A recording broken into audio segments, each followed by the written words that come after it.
You have 68 wins. You cannot 69 Mina. Hey everyone, it is the center of attention, Brittany Brooks, and you are watching Simply Reliable Studios. Come on over, Simply. I'm being see, earlier I said something stupid to him, and now this is my receipt. Okay. Sabu's just sabotaging you. Yep. He sure did. Hijacking. Yeah, he's taking over. Hijacking is a better word. You're right. Good luck. Shout out to Simply Reliable Studios making their Symphony debut, sponsoring this match and the entire Dragon Kai demonstration. Heyo, this is Jack Cartwheel. You are watching Simply Reliable Studios. Say his name and he appears. I believe in Noah. I believe in Datula. The Meltzer of the multiverse. Who the fuck wants to compare themselves to another? How much of a mark do you have to be? You couldn't even pick a professional athlete. You went with a fucking journalist? Grow up, man. We just want to say thank you to Simply Reliable Studios for voting us as Tag Team of the Year. Of course. Because you know what they say, right? If you can't swim, you're bound to drown. Tonight, she is sponsored by Simply Reliable Studios from Orlando, Florida. She is everybody's favorite BFF, Izzy Marino. What is going on, everybody, and welcome to the weekly moderated insanity known as the Shenanigans here across the Simply Reliable Studios brand of channels. It is I, your moderator extraordinaire, the Renegade of Wrestling, JJ Williams, back in the host seat, joined by the Island of Misfit Toys, the Simple Man Noah Foster.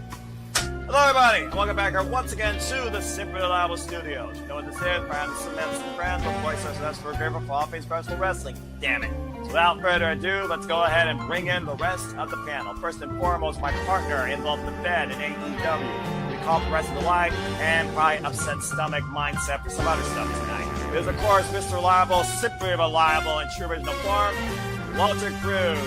Ronda won in literally 17 fucking seconds. She tackled Gina. Gina fought a little bit. She turned to the side, got that armbar, and she tapped. Literally 17 seconds in the first round. Well, at least I know I can last longer than Gina Carano. We've got one half of the Canadian connection and a man who just got done doing some hockey coverage with the scat board. Nick is here. What is up, sir? Why were you guys talking about boobies for 45 minutes? Theme of the week, today's. She's yours, she's mine, she's our Canadian friend, Ash. That's actually elegant and not fake. Hello, Ash, how are you? Enough is enough. I've had it with these motherfucking AEW wrestlers winning my motherfucking New Japan title. Make sure you tune in every week because you never know who's going to drop in to join the Shenanigans. We do have the man who started it all. Jeff Meacham is with us. I'm impressed with what's going on at the JCW. I'm happy for Russo. I'm happy for Vito. I am a viewer, again, when I can get home and sit my ass down for a half hour, whatever it is, and enjoy that shit. Popping out before midnight virtually on this app. It is my cohort as fellow gamer and crazy wrestling watching aficionado, Charles Schultz, who will also be joining me tonight in the fray as I welcome you into the Shenanigans once again at the end of this fine Saturday. I just want to keep seeing Mr. Guana show up every single time and just Polyaska. I'm still agreeing with JJ. We still need that freaking multi-person puppet match. A puppet is not a competitor! Sex dolls are competitors if you go to the right company. Teleporting in via the morphing grid, our very own Pink Ranger is here. Hey, everybody. You know, I know the firing of Scott D'Amore is controversial, but I feel like he needed to go in order for TNA to grow. Don't get me wrong, we had some good stuff under Scott D'Amore, but the company was just stagnant. And, you know, look how much they've grown. If this is what it took for her to acknowledge some of my NXT talent, and I'm here for it because we know she doesn't work Tuesdays. So the fact that she watches Thursdays and is still getting exposed to my talent, like, hey, something happened, right? She told me the other night that Trick and A was some of the best stuff in TNA. Yeah, I actually really did like Chicken May. I was completely shocked and blown away to discover it was Chad Gable under that mask. I had no idea. I would have never guessed it. I never saw it coming. This was just mind-numbing. This was like the reveal that Juan Cena was John Cena. I never in a million years would have guessed that Chad Gable was going to have that. Is Speed ever going to lose that title? Well, you know, everyone can be a dickhead, but how strong of a dickhead are you is the real question. I have a pretty strong dick. I'll take your report. Good night, everybody. Hopefully no one else heard that. Cool. Jeez, back in the madness again. Good evening, everybody, and welcome back once again to the weekly moderate conversation wrestling madness. That is the Saturday Shenanigans. Hello, everybody, and welcome back here to the Survivor Studios in conjunction with the No DQ Galaxy YouTube channel. And this is the Saturday Shenanigans. You know what this is, for I am the simple man, the simple brand, the voice of SOS for grateful for all things professional wrestling. Damn it. And my name is Noel Foster. So thank you all for tuning in, whether live or on demand. Please like, subscribe, comment, and tell a friend if you want to dictate the conversation. Super chat or Paper the Passions. It's as simple as that. But I am never alone, as there will be a gaggle of fools joining in soon enough, at least for the time being. It is for now. She's yours. She's mine. She's our Canadian friend and the better half, Ash. Hello, Ash. Early Catchy Boss. How are you this evening? I'm good. I made it back in time for Shenanigans because we were out of town visiting family, and my dad doesn't like driving late at night. I don't blame him. Again, exercise precaution when you drive beyond sunlight. That's all I got to say about that. If it's not creatures or the other fools on the road, it's literally your own friggin' mentality, your own vehicle against you. But good to see you. And overall, good to see everybody here once again in and out of the chat, shadow forecasting or stalking on YouTube or the X. As always, the Fet, one of the first to always give us subtle hello. Good to see you, my friend, and thank you so much. By the way, thank you for those that tuned in to the return of the Simple Session with the Cement and the Bat. We will be doing that again here in the near future. Stay tuned across Bad for Wrestling, the Cement's brand. It's as simple as that. Well, that being said, Ash, I guess we'll talk about stuff. So we, of course, have had this week on the road to SummerSlam across the Fed. AEW is forging forward through redemption as we go all in. Stardom now is truly at feckless crosshairs. TNA, what impact there is left? And then, of course, the independent scene, there's still so much more going on across all things professional wrestling. So I think first and foremost, Ash, how are you this evening? Have you engaged in any professional wrestling since the last time we conversated? Nope. Good answer. Good girl. All right. Good start. So without further ado, Super Labo Studios community, No DQ Galaxy YouTube channel enthusiasts, professional wrestling fans, and sports entertainment ongoers. Let's get right into it. It's going to be short, sweet, and simple unless the other compadres join the scene. Otherwise, this might turn into another imposed session. Honestly, I wouldn't mind that. I kind of already missed my Saturday sleep. After the fireworks last night, when I didn't have to deal with you yahoos, and I came home at 11:10, straight to bed, it was much more enjoyable. Now I'm here. But so far, this is tolerable because I'm with you. And you seem more sensible than some of the others, at least when you're by yourself. But also, you're becoming more into your own, speaking on your own behalf, and getting more comfortable speaking as you are on any YouTube channel as yourself, as you should be, damn it. Let's go ahead and kick things off with a little bit of a recap on Saturday night's Saturday night's main event from Madison Square Garden. For those that don't know, of course, it came in tonight from the Mecca Sports Entertainment, Madison Square Garden. It was, of course, called by me and Mr. Reliable, Walter Cruz. He will be joining the Shenanigans a little later, folks. Stay tuned. If you haven't already, subscribe today to the Rage of Wrestling right here on YouTube. And again, don't be a dickhead. Subscribe to Ash's channel, Bad for Wrestling. Overall, the atmosphere was electric. I thought the show was all right, but it wasn't an international host show. It was domestic. But at least there was some subtle developments ahead of SummerSlam and a lot of basketball kiss ass, which was absolutely pointless unless you're a Knicks fan. And I'm not. And I'm not even a sports fan. I'm indifferent. F sports. Good girl. That being said, We started off the night, of course, with the WWE Women's Tag Team Championships. Paige and Brie Bella Raymond. They defended the WWE Women's Tag Team Championships for the 5th time. First time ever against Fatal Influence. And there's a good back and forth action here. Of course, Jessie Jane, much like Nikki Bella at WrestleMania, was instrumental as an influence all the way to the finish. Found Henry shedding a little bit of red after, I believe, Paige caught him with a stiff elbow. I think she busted her tooth. But nonetheless, it was a slow back and forth action. Laney Reed found Henry really coming into their own, coming across the tag team scene. Despite the fact they recently lost to the champs, much like the ways that the champs were able to survive against the Visible Forces last time a size main event, with roll-up for leverage, Jessie Jane's most needed, it seemed, influence and timely influence. Reverse momentum on the hold and outside the referee's peripheral with a deep grab of the types. And Brie Bella literally taken out of play. Fool me once, shame on you. Fool me twice, not going to happen with Jessie Jane's on the scene. Ladies and gentlemen, we have brand new WWE Women's Tag Team Champions. Don Henry and Laney Reed of Fatal Influence have seized the gold. And Paige's run is over with Paige being the one pinned for the first time since returning home to WWE. What do you think about that development? I love that. Now we need to give JC Jane the U.S. title. No, 3 of them can have gold because I love those 3 bitches. Tell us how you really feel about the Fatal Influence. That's what I love about them. They have like such nasty mean girl energy, but they're supposed to. I just love to hate them, and I love JC Jane. I love her so much. Like, I know she's like the biggest bitch in the whole wide world, but that's what I love about her. Like, she knows who she is and she plays the character well. So you have to respect it.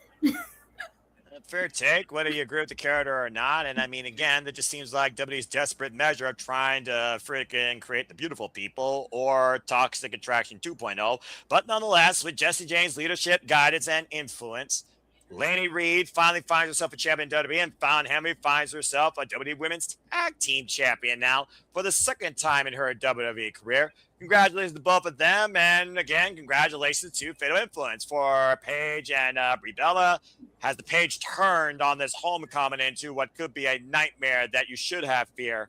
Because again, Nikki Bella, much like WrestleMania, it was a third person's influence that decided the decision at the end of the day. But we also know champions usually get contractually obligated rematch, so it wouldn't surprise me if this happens prior or at SummerSlam. Stay tuned for more on that. Yeah, that's a possibility. And also, I like, say what you will about Death Rebel. I love Fatal Influence's theme. It's so good. It's one of the few Death Rebel bangers that they have. Still an F grade. Like Jim Johnson says, what is music nowadays but noise? What is noise is music. What is music is noise. There's an oxymoron theoretical question for you folks to answer in the chat. Ooh, I love oxymorons. They're one of my favorite literary devices. What? Easy for me to say.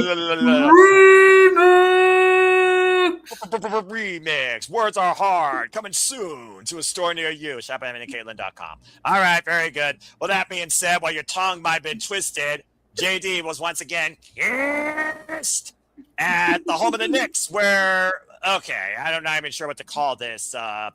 Tomfoolery, shenanigans, carny nonsense. The mini-me's, worse than Vern Troyer, showed up again in MSG. Must not let them at the factory.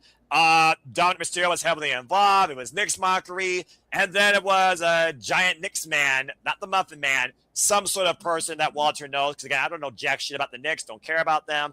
He ruled the day after giving both JD McDonough and Dominic Mysterio a chokeslam through a table. And that was all she wrote after the triple D, the reverse DDT on JD, was basically JD's undoing in this no disqualification match, but the curse is ongoing. 10,001, simple as that. It was shenanigans. It was tomfoolery. It was entertainment, I guess. It was a spectacle in Madison Square Garden as Danhausen tried to mock the Godfather in his video package with the font. As simple as that. All right, you crazy bat. You're all about that tomfoolery sometimes. And the fact that Danhausen is cursing the Judgment Day and JD McDonough particularly, where the head might grow beyond his freaking shoulders. What do you guys say regarding that? This sounds like a segment I have to look back on. Because it sounds like something I would enjoy. I think you two will have you covered with a 5-minute segment, much like Mr. Reliable has you covered with the watch-along recap part B. As of course, Have we talked about how hard your dick is yet? Because when you two are alone.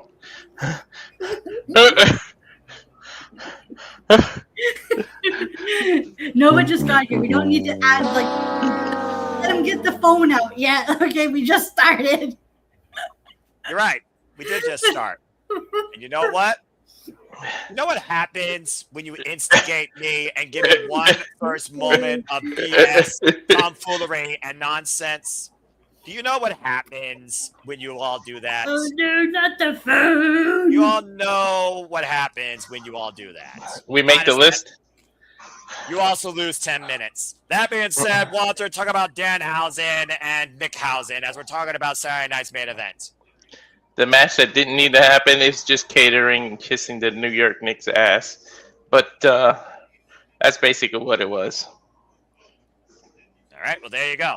That's all, folks. Poker Pig, go ahead and send us off. Oh, and go. Okay, that's it. Anyway, Walter, your take on Fatal Influence now being the influence in the WWE Women's Tag Team Division. Go ahead. Love it. I called it. I feel like they're going to have the rematch on SmackDown. Paige will lose, thus bringing Nikki back, and they'll turn on her, and she can have her solo career. I mean, turn the page. Why not? I mean, that's a fair shout. But speaking of turning the page, from one girl from the UK to another one from Dublin, Ireland, a vicious, ravenous raven, quoth the former Lyra Nevermore, came forward at Madison Square Garden and got bloodied, battered, but destroyed Bailey. Walter, talk about Lyra Valkyria's metamorphosis, what was definitely one of the most aggressive showcases we've seen out of the former A-Lord Valkyrie since she arrived in WWE. Yeah, I mean, she hasn't been successful since losing the Intercontinental Champion, being the inaugural. She got help from Bailey. They became a team.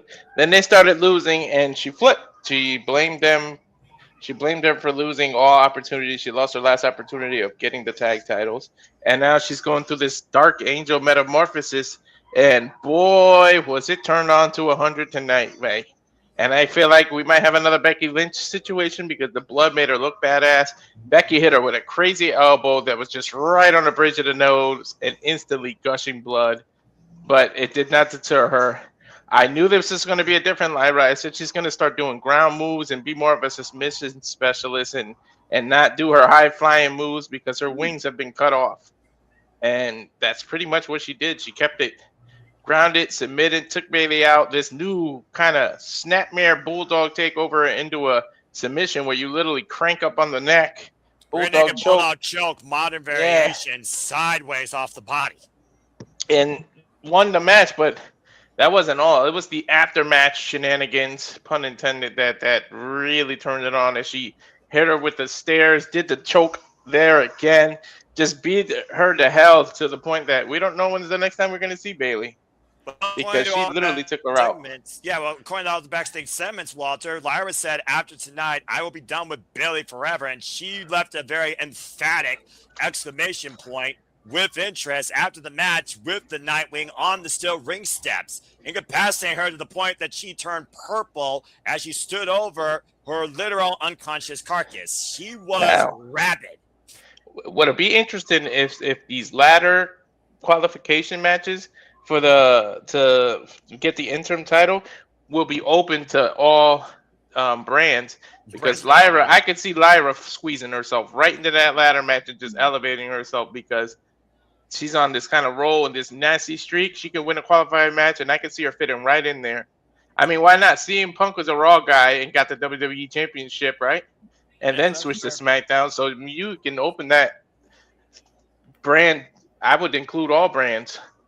Well, brand split, LOL, but to your point, she has been on the Raw brand now for literally over a year, lest we forget. Because, again, last year in January, of course, where she made history, becoming the inaugural Women's Intercontinental Championship. In fact, I think she's only been pretty much on Raw since being on the main roster. So I can see that. But, yeah, Ash, basically a new Lyra Valkyria came forward, darker, more aggressive, and technically proficient. And despite the fact that she was kind of fighting from underneath, it was Bayley who was once again conveyed by concern and emotion. And Lyra exploited it using the ring to her advantage, heavily working over her head and neck, including that suspended top rope guillotine leg drop when she was suspended at the second rope. That one front shot, though, as we talked about, with the O'Connor rope, was Bayley's undoing as she went for that new hold and later turned Bayley purple. And I think Bayley had a split second of mercy when she saw the blood, and then that's what messed her up. It really screwed her up. Bayley had that one sense of feeling bad and having mercy, and Lyra took full advantage. So, Ash, after you look at Lyra Valkyria's career reset, honestly, what have you thought about hearing about this character development that's been basically, in Lyra's words, stewing, boiling, and finally coming to light in darkness after over a year? I like that. This is a much needed change of pace for her. And a lot of people have complained, many people's complaints about Lyra is that she lacks character. She's one dimensional. And this would give a whole new layer and let her show some personality. A whole new world. Not copyright. Well, I mean, again, like I said, sometimes in this business, you gotta be selfish. You gotta go into it for yourself, but you gotta figure out a path to it. After calling Bayley basically a doorstep, she basically broke that door down and slammed it shut behind her, leaving Bayley out to pasture. So we'll see how Bayley comes back, if she does, or at this point, is Lyra going to soar to new heights, preying down upon anybody she wants for murder? Because in my opinion, this is not a Valkyrie. This is a Raven bent on blood and looking to take it on everybody she can in her pursuit of what she believes that she can be. This was a ravenous change. And again, long overdue, apparently, in Lyra's mind. All right. Well, as we move on from there, of course, we go into what was the main event, a Saturday night's main event, not a Nick's Kicks-Ass party, but Cody Rhodes and, of course, CM Punk teaming together. Can they work together? Can they coexist against the Ring General Gunther and, of course, Sami Zayn? Where Gunther and Sami Zayn won the main event match at SummerSlam for the Undisputed WWE Championship between CM Punk and Cody Rhodes would be a fatal four-way. Vicious, aggressive, desperate, completely all the way down the stretches. Both sides were clearly working quite well together. Extremely impressive how well Sami Zayn and Goop were working together, but considering the opportunity that was at their grasp, considering both men have been screwed in their own ways and their own mindsets, maybe with a little bit of accuracy, by both Cody Rhodes and CM Punk, quite prolifically, it was very back and forth and aggressive down the stretch. And also blood was drawn here too, lest we also forget.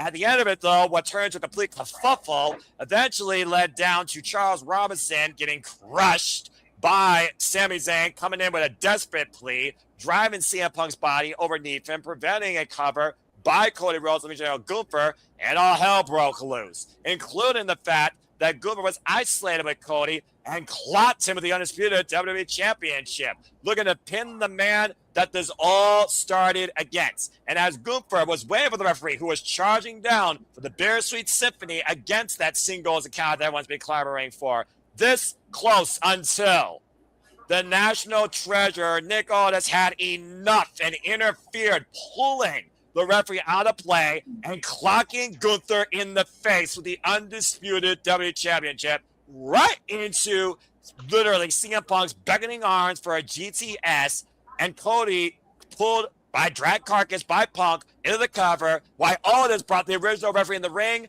and it is truly now official. It will be Cody Rhodes versus CM Punk for the Undisputed WWE Championship one-on-one at SummerSlam. Gunther and Sami Zayn are out because Nick Aldis screwed Gunther, and I think you just got the next career that Gunther is going to kill.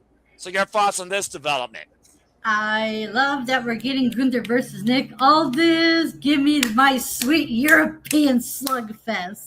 I called it. Now, how long ago did you call it, Walter? Ooh, I think they were before WrestleMania, because I felt like that's what they were working to. Well, for the longest time, we thought they were going to do it with Drew McIntyre because Drew McIntyre was the first one to really instigate Nick Aldis. Not to mention, Nick Aldis was the one that put Drew McIntyre in those situations against Cody Rhodes when it came to defend the undisputed WWE Championship before Drew lost it. And Drew's been MIA since WrestleMania, so that's unsanctioned fight against Jacob Fatu that he lost. But the fact of the matter is that we have two things now. A match truly defined by two of the greatest traditional wrestlers, the former NWA World Champion, of course, the former Magnus in TNA, and of course, the Range General Gunther, who's the definition of throwback in Overdog style, keeping it away from the world titles, including the Undisputed WWE Championship. This match I'm looking forward to. But more than that, finally, after 2 years worth alone of teasing and confrontations on roads to WrestleMania, prior to the Royal Rumble, waiting and waiting since both these men's second comings to WWE returning home, we now finally will see who's the better of the two for the gold. Not WrestleMania, but the summer's WrestleMania. CM Punk defends the gold against Cody Rhodes at SummerSlam. The funny thing here is CM Punk went in last year as challenger, won the World Heavyweight Championship from Gunther, and Cody Rhodes went in as challenger, won the Undisputed WWE Championship from John Cena. We also know that both these men have been the undoing of Sami Zayn and Gunther. More emphatically, of course, CM Punk sees the title from Sami Zayn, and Cody Rhodes made sure that Gunther never won the championship. So now we finally get these two one-on-one where CM Punk, after that promo after WrestleMania on Raw, said, you never know whether WWE might just fruit ride for you or fall right beneath your feet. And we saw him in Chicago, and it almost feels like the roles were reversed what you thought was going to be this match, and the stage was changed. End of the day, Cody is challenging for the second year in a row for the Undisputed WWE Championship for what would be his fourth run. You know, your favorite WWE superstar. And CM Punk now goes into this SummerSlam as defending champion. But like WrestleMania, he lost. So again, does history favor the Second City Saint or QB1? Stay tuned, folks, in 2 weeks. Again, ask your thoughts now on that being the official match for the WWE Championship. I have a feeling Punk got the title so he can trade it to Cody, so that way we can build Sammy versus Cody at WrestleMania. Saudi Mania. But I don't know if we're going to get that. Speaking of WrestleMania, there were developments regarding WrestleMania week next year for the Fed. As of course, they won't be in Vegas. They will be in Saudi Arabia. Good luck to every American trying to travel there. Highly unlikely in all likelihood. But they are going to stand deliver with NXT inside the theater in Madison Square Garden during that WrestleMania week. So at least there is something here in the States. So you do get something from the Fed here in the States, folks, during WrestleMania time, but just go to every other company. They're going to have far more, I'm sure, not just in New York, but just in general that week. I'm just saying. But GCW, yeah. You got your GCW. Keep going. You got your produce. Keep going. You got your Dragon Gate. Keep going. You got your whatever New Stardom. Japan. Keep going. Stardom, Smart Josie, New Japan. Keep going. ROH possibly. Keep going. You know, other promotions that I can't think of at the top of my head that you guys know about. FCW. Yeah, let me go ahead and get my list out here. Let's see. You name that. Pro Wrestling Sympathy. Them too, yeah. Sympathy wasn't even beyond the conversation, but I like that idea a lot. Let's see here. You got Maple Leaf Pro Wrestling. Or that, yes. How can I forget about that? We got to find out what's happening with Lucha Underground. I hate that tease. I want definitive answers. Although MLW is another one. And yes, folks, I'm literally checking these all off on my list of professional wrestling promotions. If you know one, go ahead and let me know in the chat. Simple as that. Glee. Glee is another. About to say. Is Glow still around? Is Glow still around? Glow. I don't know, but I know WoW is. But WoW Progress is still around, though. You got Progress. About to say, you do have that. All right, that's enough naming promotions. All right, top 10 answers on the board on Family Feud. Anyway, oh yeah. We should do that. We should do a pro wrestling Family Feud for Shenanigans. If the people want it and we have the participants, I'll do it. Simple as that. Oh yeah, and Triple L will be there as well. But Triple L's with NXT. They sleep in bed together. It's all good. I think they're going to have their own show, though, actually. So yeah, that's fair, Symphet. Which brings us to our main event segment. Kiss Ass Nicks. Basically, some jabroni got a belt, got endorsed by Roman Reigns. Jalen Brunson, the MVP. Yeah. Walter, why don't you go ahead and bring the ESPN highlights to this Sports Center segment, please? So Jalen Brunson was shown walking through MSG Garden, the backstage area, taking longer than Roman Reigns in any entrance ever. Then he got to near the Gorilla position. Well, the doors before Gorilla. Roman Reigns came out, asked him if he's ready. Cue Roman Reigns music. You know this takes 15 minutes to accomplish. They acknowledged each other and pointed up in the sky about 16 times before even hitting the ring. And then show the title. So then we get in the ring. The whole topic was pretty much they showed a package of they gave Jalen his own intro, how they do the starting lineups during the sporting event. Yeah. So they did that with the Knicks. And then Roman got the mic, talked Jalen up and said this was for him. And he acknowledged him, and then he asked the crowd, MSG, New York City, to acknowledge both of them. Then there was a custom New York Knicks WWE title that he presented to Jalen Brunson, and they were showing off the title when Seth Rollins' music hits. But it was Tyrese Halliburton, Indiana Pacers guard, who came out, which I knew they were going to involve them because they both, Jalen and him, love WWE. I knew there was gonna involve them. Sometimes I hate when you're right, by the way. Continue. I know. Then Seth Rollins came actually from behind, waffled Roman. Got him in. Tyrese brought a chair with him. He made Tyrese bring the chair down. He put it in position to stomp Roman onto the chair, but Jalen Brunson blocked it and didn't allow Seth Rollins to hit Roman. So then Roman recovered, hit a Superman punch over Jalen Brunson, and he got the best of Seth Rollins, speared him. Him and Tyrese retreated, and then they brought in the Larry O'Brien trophy, which is the trophy you win when you win an NBA championship. They gave that to Roman. Roman put the title around Jalen Brunson's waist, gave him the World Heavyweight title too.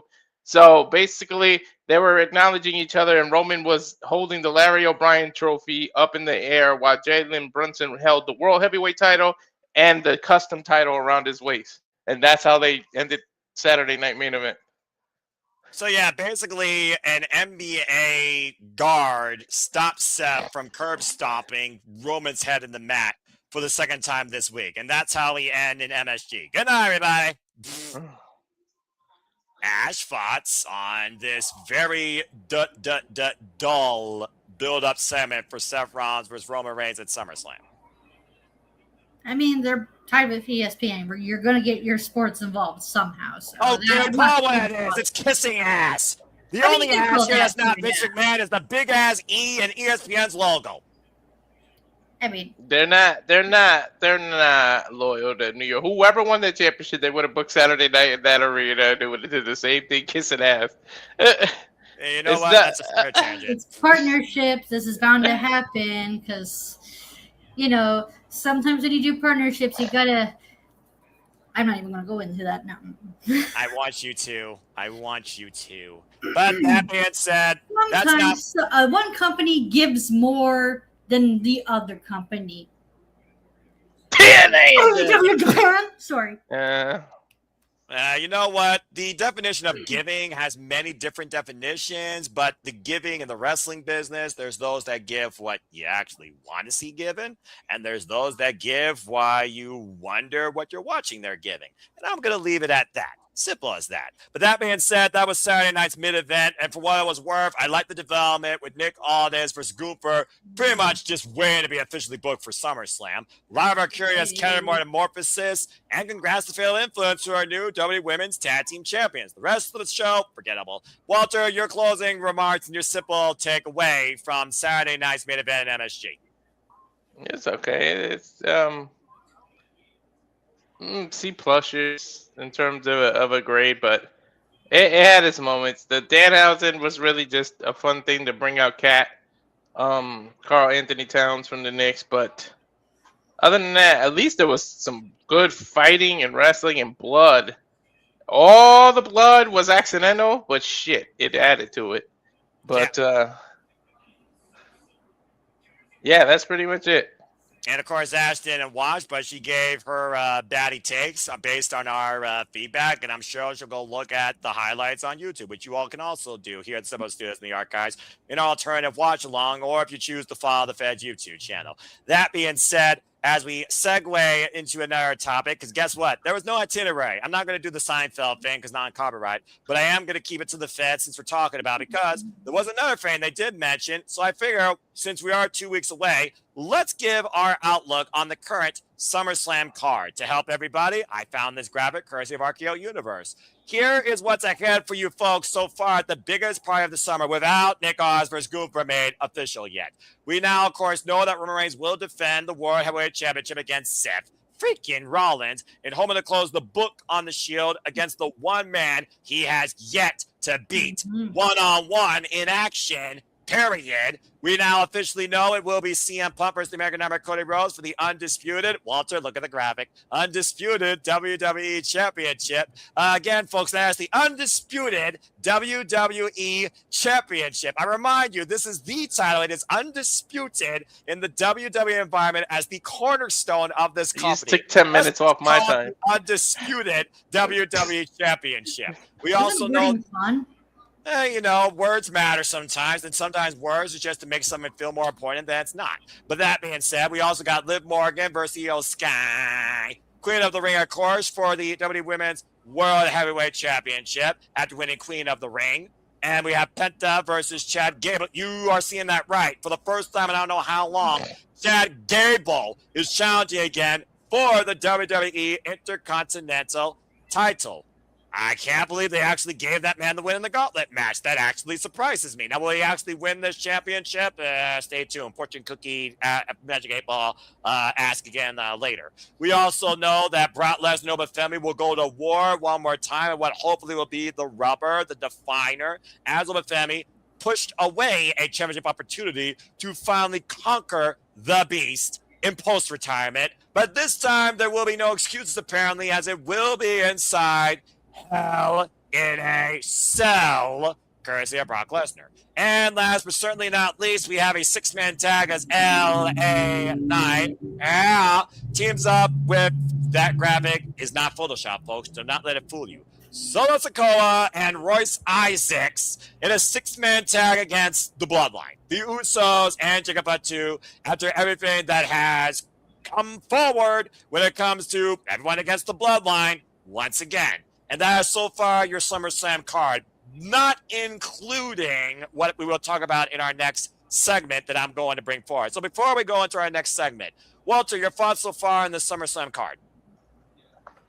1, 2, 3, 4, 5, 6. We have from 4 to 6, and we're possibly going to get a 7th with Gunther, although they might. Remember, SummerSlam is 2 nights, so you can expect at least 7 more matches total. So it should be 10 total. 10. 5 for each. 5 a night.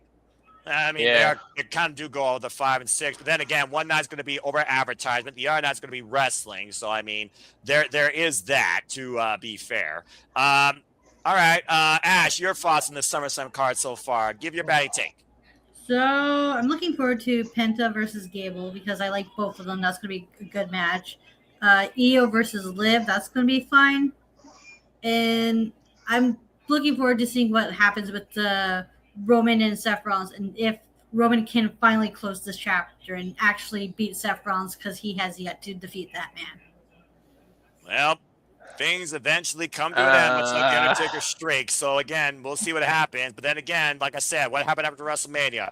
Roman, Oba, names were spoken. Match yet to happen. Obafemi still has technically a championship opportunity. He just chose not to do that at SummerSlam. He just chose to beat Brock Lesnar to make sure he's once for all retired. So he still has the title opportunity.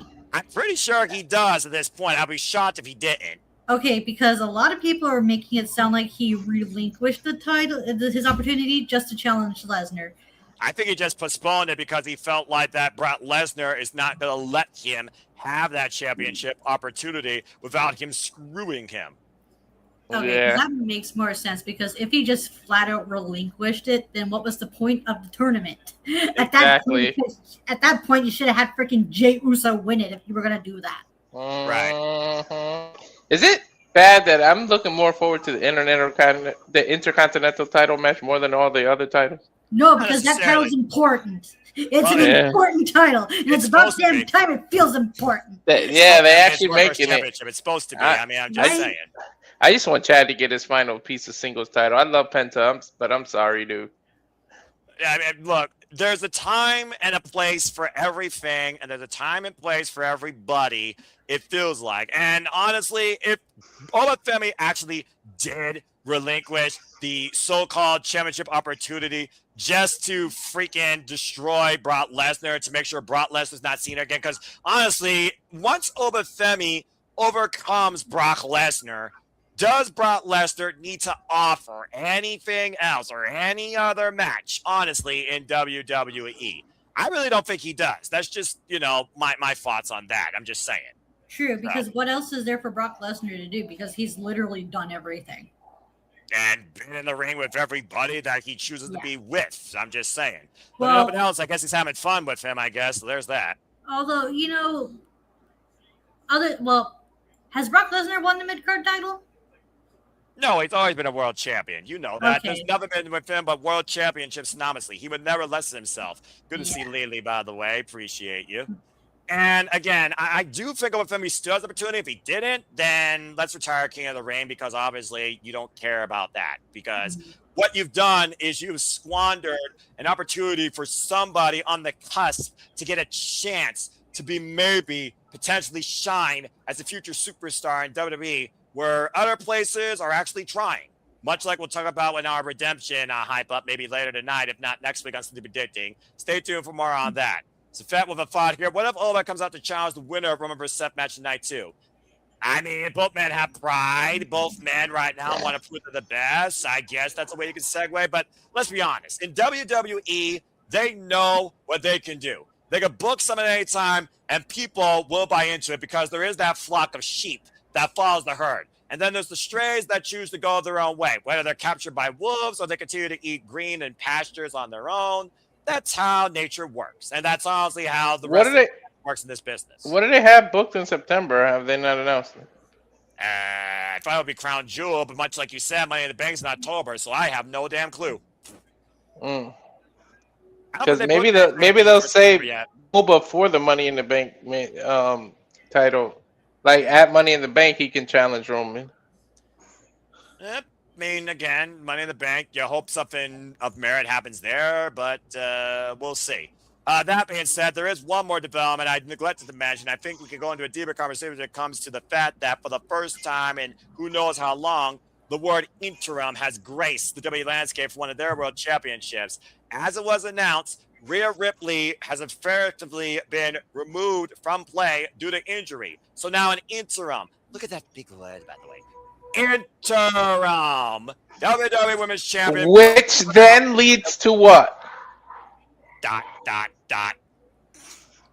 Interim equals undisputed. That's how you get to undisputed. You don't just fucking slap a name on it. To be fair, they don't call it Undisputed WWE Women's Championship, but it might as well be because that's a big W. Guarantee they will after they've crowned the interim. They're gonna make whoever that is face Rhea, and then that'll become the Undisputed Watch. Well, tell that to Liv Morgan, who apparently shines brighter at the ESPYs than in a WWE ring. I don't know. That being said, that's also hindsight, but I don't care who I piss off here. But that being said, again, as you read it, due to Ripley's injury, an interim WWE Women's Champion will be crowned live match at SummerSlam, as WWE official Adam Pearce has created these qualifying matches. So far, 2 women have qualified, and yes, one of those women is already a champion. The WWE Women's United States Champion, Tiffany Stratton, and for some reason, that bitch is back in the championship picture. The other 3 matches have yet to be determined, but one of these 5 women will be the interim WWE Women's Champion, determined in a ladder match at SummerSlam. So that being said, outside this graphic where I'm like, really? These are the 2 that you chose? I do know that this Friday, Nia Jax versus Charlotte is a qualifying match. Whoever wins that will be the 3rd person. We know that Charlotte Flair, the queen, has been looking for that crown for a long time, and she's not a champion right now. And that one actually makes sense, and she's never won a ladder match, I think. So that might be another first for Charlotte Flair. At this point, I think Charlotte Flair should be the champion at this point. Say what you will, at least she's consistent. That being said, that bitch is back in the fray. Why? And Tiffany Stratton, love her, but you're already holder of the United States title. Can we get Julia? Can we get Blake Monroe? Can we get... Oh, wait, Jessie Jane lost her eliminator. Can we get Alexa Bliss to finally maybe seize a chance? How about Chelsea Green, who's still the most underrated warfaring character in the entire WWE women's ecosystem? Damn it. Chelsea needs to get her belt back. About to say, or get a better belt, better belt, bigger belt, deserves the better belt. Or, again, like I said, like, what are we doing here? What are we doing? Even Timu Baddies, freaking Muchum and B-Fab are looking for a damn bone that hasn't been how the meat off the stick yet. Like, seriously, what? This is grasping for straws. Much like Walter said, you might as well put Lyra Valkyria on freaking SmackDown at this point, because God knows they got nobody. There's a reason why Rhea Ripley was moved to SmackDown. They got no damn body. Anyway, Ash, your thoughts on this, and who do you think should be the interim WWE Women's Champion, or who you want to see involved in this ladder match? I would like to see Chelsea in the ladder match. Charlotte Flair would be. I'm okay with Charlotte Flair because she does very well in ladder matches, even though she hasn't won one. Maybe Julia get back in the title picture. Yeah, I'm trying to figure out, like, who have they built up to become women's champion on the SmackDown brand other than Rhea Ripley? You just so funny. WWE building up a woman. Well, to be fair, NXT right now has a chance, if not the best roster right now in the WWE ecosystem, and has the wrestler right now of women's wrestling at their foray. If they book her and don't fuck it up, just saying, Kendall Gray is the future, much like what John Cena endorsed. So we will see what happens soon enough. Ironically enough, I just remembered that. That's right. Hey, you guys remember last year's SummerSlam? That was your WWE Women's Championship match right there. Those two in the graphic. They've literally defined each other over the last calendar year. Give me an effing break. All I just know is that whoever becomes champion, I hope they get a proper title run and they're not just a placeholder champion until Rhea comes back and wins the match and becomes champion again. Ash, interim. Enough said. Interim. Yeah, because we've all seen how that. Honestly, they have a unique opportunity. What they should do is open it to all brands. You have these deals. Let a TNA person get involved in this. Let a Triple A person get involved in this. I make it a big deal that you were forced to do an interim title. And make a negative into a positive. Like imagine you start using the NXT, the AAA, the TNA roster, and actually have this because you really didn't build anyone up. Why not take opportunity? Because WWE has more money that they can put forward besides effort. Just saying. I mean, that's a good idea. I mean, why not? I was like, sure, why not have like a TNA person win a WWE title or a AAA person win a WWE title? Because why the hell not? Because that doesn't sell SummerSlam tickets. Remember, folks, this is SummerSlam, not a B-rated show for Worlds Collide with WWE partners and soon another to be WWE Farm, it feels like. Just saying. This is I mean, you know how popular women in AAA are, though? You could have Reina Dorada. You could have La Catalina. How many people are going to say, who are you? How many people are going to say, who are you? A lot of people are going to say that regardless because people are dickheads on the internet. Well, this is not the internet. This is the live audience. Yeah. But you're not wrong. Yeah. I mean, that being said, I'm not expecting anything big from this. There's a reason it's interim. There's a reason they moved Rhea Ripley to SmackDown. They lack that face, and now that face is injured. They're grasping for straws, and that's why they're going with the two most notoriously recognized names on SmackDown, not named Bianca Belair, who's still on pregnancy leave. At this point, you're grasping between Charlotte Flair, Timothy Stratton, and Jade Cargill, and the rest, you can only pray and hope that someone fresh comes to the scene. What we Jessie Jane, she lost her. Jessie Jane lost. Well, yes, we do. But again, Jessie Jane won't be because, again, she lost to one of these two. So, again, we'll see what happens. Hey, maybe Paige can actually do it. Who knows? Or Brie Bella. They're no longer tag champs. I mean, again, if they don't go for the rematch at SummerSlam, which they most likely will, because, again, we're going to need 5 matches at least a night, it's an entire opportunity. So, we'll see what happens. But that's SummerSlam so far, folks. So stay tuned to see who else qualifies for the interim ladder match for the WWE Women's Championship, as well as seeing how Nick Aldis versus Gunther is officially booked and what it means for Nick Aldis being the ongoing screen character of the SmackDown roster as the general manager. I've probably been doing a pretty damn good job, honestly. But Adam Pearce has ran both shows before. I guess they might literally be looking to do that again. I don't know. And again, CM Punk, Cody Rhodes for the undisputed WWE title. Who is the better of the two? Who defines their legacy in 2 weeks? Stay tuned. But that's SummerSlam, and that is Saturday's main event. And honestly, that's all I got left for the Fed, unless we want to dive further into Roman Reigns Pacific and Rollins, which at this point we could literally turn that into an autobiography. I'm sure that will probably happen on Super Dicting in 2 weeks. I wouldn't mind that.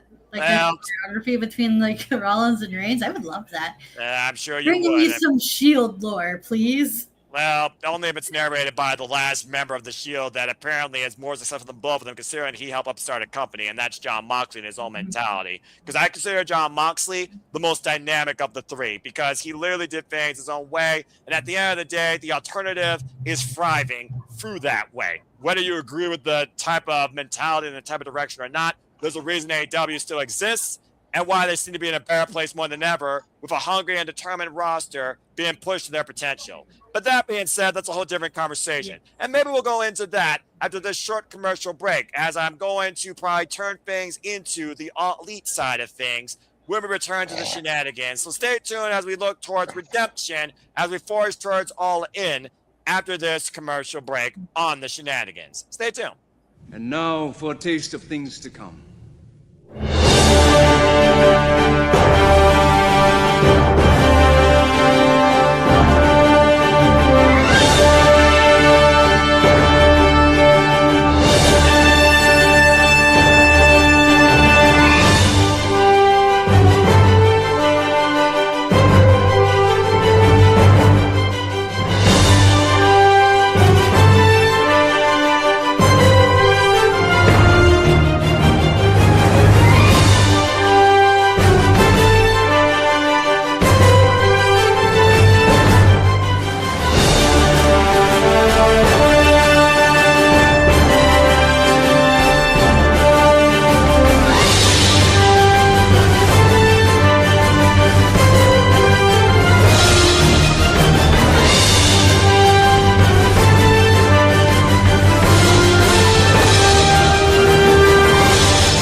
And as always, here at the Super Lava Studios, we truly encompass, embrace, celebrate, engage, pontificate, analyze, criticize, and react to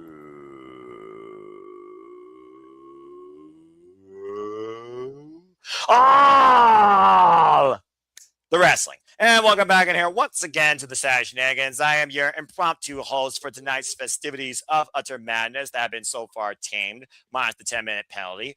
As we got our Canadian friend Ash and Mr. Reliable Walter Cruz, and all of you, of course, have been following along in the chat as you continue to allow the conversation to come forward. That being said, we looked at the Fed. Let's look at the other side of the coin when it comes to the other biggest player in professional wrestling business, doing things their own way. How you'll know. Because I am all in and I follow AEW on a regular basis, much like I follow everything else professional wrestling business. Before we talk about redemption, I just want to go ahead and bring a little bit of a highlight when it comes to a little bit of all elite altercations, as Stardom is still very much at Fecla's crosshairs with the Triangle of Madness, Julia Hart and Sky Blue and Fecla seizing their trios championships. The Artists of Stardom championships seized away from God's Eye earlier on the show today. Congratulations to Sky Blue, who is finally a champion. Congratulations to Julia Hart, and congratulations to Fecla, no stranger to these three titles, which I believe will have implications in the Stardom fall season as they prepare for their 5-star Grand Prix, and Thekla, of course, prepares to defend her AEW Women's World Championship against Willow Nightingale. I wasn't able to find a great picture, but bear with me, folks, and go along with it. Let's look a little bit at the AEW Redemption card. As, of course, next week will be AEW Redemption from July, just look at the people, July 26th from Montreal, Quebec, Canada. And we will be covering here some of those studios, as well as having, of course, Simply Predicting. It will be Kenny Omega versus the Jet Kevin Knight, challenging Kevin Knight if he still has it, or if he just feeds on Don Callis' shit and is his bitch. For the AEW World Championship, Thekla will defend her chance to go all in against Willow Nightingale, where, of course, Mercedes Moné waits the win on the other side. Cajun Cope took on Death Riders, the Bastard Pac, and Claudio Castagnoli to AEW World Tag Team Championships. And, of course, the Death Riders have targeted the tag champs alongside the Dogs. And, of course, the Dogs right now are being hunted by the Bang Bang Gang. Switchblade Jay White took possession of David Finley Shillelagh. Kyle Fletcher and Bandito fight over the AEW International Championship in a little bit of a backstage altercation as the Protostars targeted the Most Wanted. Mark Davis Dunkzilla will defend the AEW national title against Andrade El Idolo. Oh, you know. As he looks to seize gold from all members of the Don Callis family. And the Paymaker returns. Chris Jericho looks to take Tommaso Ciampa into his world, and we'll see who claims their moment. Also made official tonight, spoiler alert in 3, 2, 1. Hikaru Shida, of course, debuting her new submission. We'll talk about new submission holds, of course. The best in Shida, after leaving Harley Cameron out indefinitely with that modified bow and arrow, was able to overcome Queen of the Night. And Maya World has stepped into the plate. It will be Maya World versus Hikaru Shida for the TBS Championship. That and more matches more likely to come this week on AEW Dynamite, which will be the go-home, as I believe we're up to 7 matches so far. Not a bad card for what feels like it's going to be a turning point for some altercations in the Don Callis family, and maybe try and add a little bit of a different idea to the dynamics we will see for the AEW Women's World Championship and the AEW World Championship, with the Brov waits for the Cleaner or the Jet on the other side, and the CEO awaits for Willow or Thekla on the other side. That being said, Ash, subtle takes so far with AEW Redemption, their first Redemption pay-per-view this coming next weekend. Your thoughts on this card so far?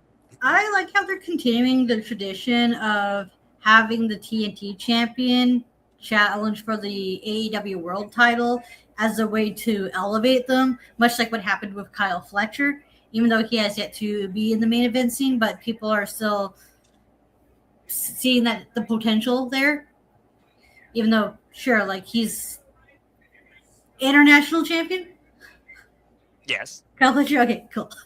Too many belts, but it's okay if you are, of course, confused. Yes, because people are like, I get why they had Kyle Fletcher beat Takeshita for the international champion, because Takeshita's doing other things elsewhere right now, so he can't really defend the title like Kyle Fletcher can.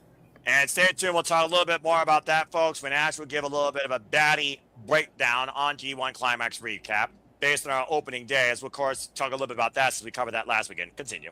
I love that Bandito's getting showcased, but at the same time, it's just he's ROH champion. So, I mean, I get that he's heavily featured. I love that he's being heavily featured on AEW, but at the same time, it's just like he's an ROH champion. You got to do something with him down in ROH as well. Beach. Well, Death Before Dishonor is right around the corner, so I do see your point there. Continue. Tekla versus Willow, I'm looking forward to that match because I know it's going to be very solid.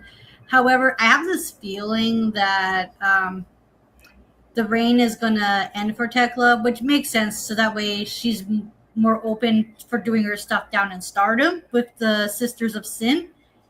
Although at the same time, it just gives me the impression that they're going to have, I know this is like an early prediction, but I have a feeling that they're going to have Willow beat Tekla.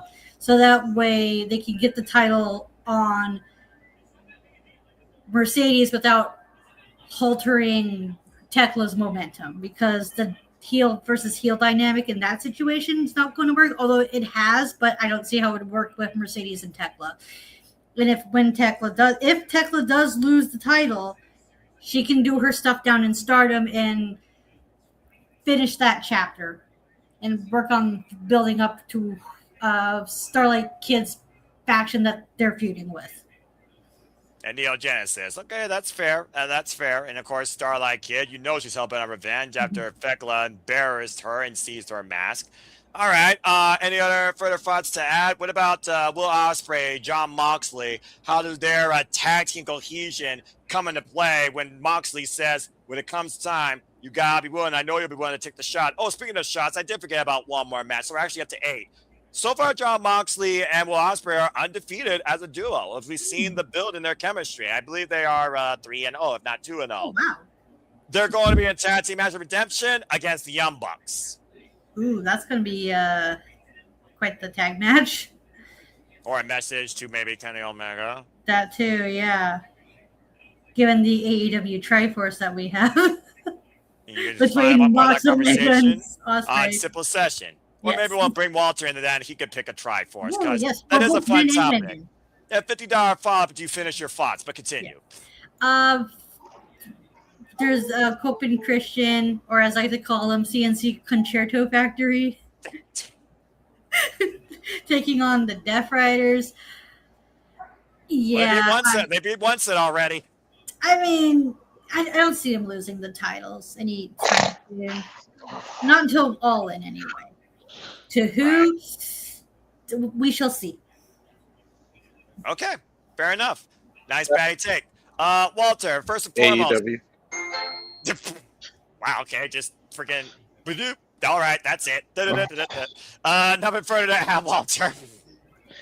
No, she got the nail on the head. I would like to know what happened on Dynamite because I didn't get a chance to watch it. So, what happened on Dynamite that leads to this? For the first time, I didn't have to cover it. I'm just glad I got to watch on the fly because it was a great show from Boston. Hell of a main event.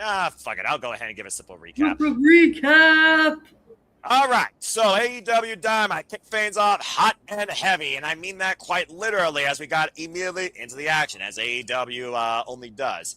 It kicked off strong as we had, of course, Kyle. Well, actually, let me take that back. Because, of course, with the Boston, so Mercedes Moné was the main event. It was an electric atmosphere. Oh, that's right. Carrington Cope kicked off defending the AEW Tag Team Champions against Daniel Garcia and what's his name? Daniel Garcia and Willa Yuta. Thank you, Scrappy Yuta. I always forget that dumb kid's name. Thank you very much. There was a back and forth. Christian Cage with all the shenanigans, of course, and somehow the tag champs were able to retain. Great timing with that pop-up into the short-range spear. Death Riders came on the attack immediately along with the Dogs. However, the Bang Bang Gang fended them off and stole David Finlay's Shillelagh. Video powers for Carl Sheeta, of course, after taking out, of course, Carl Sheeta with that new submission he's calling the best in Sheeta. And then, of course, we had a video package for El Idolo, ending with his traditional phrase, how you know. The man and Lethal Twins apparently are working together to take out the conglomeration, maybe go after the Trios Championships. And Andrade El Idolo had a banger against Jake Doyle. Jake Doyle is a beast, a freak of strength. But Andrade won and has earned, of course, his AEW national title shot against Mark Davis. A humble championship celebration for Kenny Omega, talking about what this means, what led him to this, and then got interrupted by only the Jet Kevin Knight, as well as Ospreay is in the ring, hyping this up. And basically, Kenny Omega, he not only taught up Kevin Knight in what he believed that he can be, but he has it, but also that Don Callis is a piece of shit. You don't need him. But basically, Kevin Knight is feeding on that pool from that leech after he says, I don't need you talking to me about how good I am. And he sucker punched him and ran out of the ring before he got hit with a hidden blade. And then before we knew it, all the Goonies of the Don Callis family tried to come down before the Death Riders kept them at bay. Figured about 5 for another day when it's in your favor. Again, the Death Riders are right there protecting Will Ospreay, much to Kenny Omega's surprise. Again, this Triforce at the forefront of it. Brodito, was able to beat Nick Camarado and Aaron Solo. Protostar Kyle Fletcher was able to beat Commander. And then Kenny Omega, of course, gets confronted by both Darby Allin and John Moxley. So you can tell how far that went, of course. But Darby Allin, of course, is hell-bent on one person here, and that is Kevin Knight. The Birds are back, much to my happiness. Jamie Hayter now it's Windsor from a hater. As the Windsor go get pissed again with Renee Paquette in a pub. Go figure. They're in Boston. They drink, they fight. And they're just waiting for the next time they get to kick someone's ass. Again, watch out for the Birds. That's all I got to say when it comes to a certain two colossals. Just saying. Kyle Fletcher felt disrespected and challenged Bandito, as you talked about with that match. Kevin Knight had a conversation with my Billy saying, you don't have to tell me anything. And then we had a hell of a main event. Mercedes Moné and the AEW Women's World Tag Team Champions, Divine Dominion. I love their entrance. One from hell, from Hades, from the underworld. The other one descending from Athens. Coming together in the middle. Megan Bay and the Colossal in a cross with Mercedes Moné were able to beat Willow Nightingale, Myrwood, and Hayam, with Hayam beating pin with a Monet maker in a very hardly contested main event. And that was dynamite. So overall, it was just a very fun, action-packed, electric atmosphere in Boston. On AEW Dynamite that pushed a lot of narratives forward with Okada subtly in the background, by the way, of Kyle Fletcher making that challenge. After Kenosi Takeshita tried to deck Kyle Fletcher, and Okada decked him with a Rainmaker. So clearly no love lost, there double or nothing. As we force towards redemption. So that's your quick Dynamite recap. Definitely go watch the show if you can. HBO Max or the actual segments AEW on TV. Highly recommend it. But anyway, now you got that, Walter. Back to redemption. Besides just AEW, your outlook on this card so far. 8 matches. And there's probably going to be a few more in the pre-show and the 0 hour and all that. But I'm looking forward to it. You know what's interesting? The Kevin Knight dynamic of being a heel now. I'm kind of liking this. I'm kind of liking how he is now. Really? Yeah, I like where they're going with his character, and he's pretty brolic right now. I want to see where they go with it. How far are they going to take him? I don't know. Well, again, we'll see how far this jet can fly before it's grounded, and I think redemption is going to tell a lot. But much like I talked about last year at All Out, we saw the Protostar hang very strong in the main event. This is the rest of the card. Let me just. Well, that's the 6th match. The other match is the Ganica. She has to defend the TBS Championship against Maya World, and the Young Bucks are taking on John Moxley and Will Ospreay. Well, the Jericho match is just a rematch from Dynamite's 2 weeks ago, so I can, that's like one of those I could do with or without. Yeah, AEW previews always have those type of matches, and for where they are, they work. Andrade is gonna have to work through the whole family until he can get added to the main event scene. How you know? Of course, he still has MJF's Dynamite Diamond Ring. I guess Will Ospreay must have gave it to him.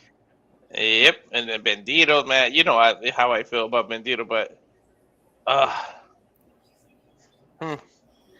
know who's winning that. I'll save it for prediction. But you got the tag match. Right, yeah. C-Squared ain't losing that title for a while. Willow, who doesn't love a Willow? Soulless individuals. Exactly. And then the main event. And it's what a coincidence that Kenny Omega wins the title, and then they draw their biggest number on Dynamite. And how long? I don't look at the numbers, so that's news to me. But either way, I know I'm drawn for what will be at All In if this remains in play, and that is Kenny Omega versus Will Ospreay. Considering me and Ash had a unique conversation, so good stuff, Walter. And you all know how I feel about AEW pay-per-views. They are my standard professional wrestling passion. You jet this into my veins. Love covering them, love watching them, always entertained, engaged by them, fully invested in them from top to end, and looking forward to what's next. I'm pretty sure Double or Nothing is still in my top 5 wrestling shows for the year, considering I watch all things wrestling. And Pro Wrestling Wrestle Queendom is still up there, as well as Stardom's Conversion. But that's a whole different conversation for another day. Double or Nothing was fucking crazy. That's putting it politely. And again, Svet, you might be onto something. It hasn't happened yet, but considering what the women's division's going, that's still a high potential. I mean, we saw how close Mercedes and Antonio Storm was last year at All In. To think what has happened within a freaking year is crazy. But we'll see what happens. All right, Walter, so $50 fob for you here. I guess we'll call this topic 2.5. On this past reincarnation or resuscitation of what was the simple session, if people have a working name for that, or you got another name, or you got a jingle apparently for us, let me know, Ash. Stay tuned, folks. You might be getting more of that. We had a little bit of a fun naming game. You're a gamer. You're a wrestling fan. You are All Elite. but you also know The Legend of Zelda. Now, whether or not I'm Link and she's Zelda and Walter is something else in between, like maybe one of the goofy professors, we talked about the Triforce. And of course, the points of the Triforce represent courage, strength, and wisdom. In your opinion, if you were to assign a Triforce surrounded by 3 men bearing each one of those symbols on their hand, what would be your Triforce in AEW representing each of those 3 points? Ooh, damn. That's a good ass. AEW right now, and then we'll talk about the women on the other side. AEW men. Courage, Bandito. That motherfucker don't back down from nothing. Any challenge that he had, That's a good shout. yeah, That's a very Bandito good do shout. not back down from no kind of challenge. All right. Wisdom. Shit. And I would play a Zelda thing, but I know it would get copyright, so I'm not going to do that. I know. Fuck. Who's very what? Think about somebody that has really. You know what? distilled Believe it their or not, knowledge. you know who's really wise because he fucking knows how to keep the family together and get people over. I hate to say it, but Don Callis. Yeah, that's a good Yeah. shout. Yeah, I can see Yeah. that. Well, he definitely has been an influence in AEW for many a men. Mm-hmm. And power. It don't get much more powerful than Bobby Lashley. And of Ooh, course, that's they're a hurt business really right good now. shout. Yeah, that's a Yeah, really they're good open for shout. business for anyone that wants to pay them to hurt people. All right. Well, that being said, what about the women? Women. Power, Willow. I love me, Willow. Willow, I knew that was going to be one of his points. Courage, Shafir. Because that bitch don't back down from nobody, and she will whoop any man, women, and for that matter, child's ass if you put her in the, She is the in the mother. ring. She is the mother. Let's keep that in mind. She is the mother. Good shout. Yeah, That's a you really saw good what happened when they That's put her right. in the ring with her husband. And he left an impression on her, and I think she liked it.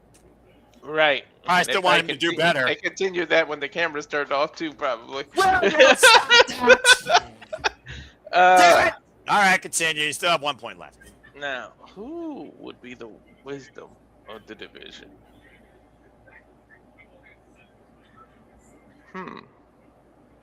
Who's the most wise of the women?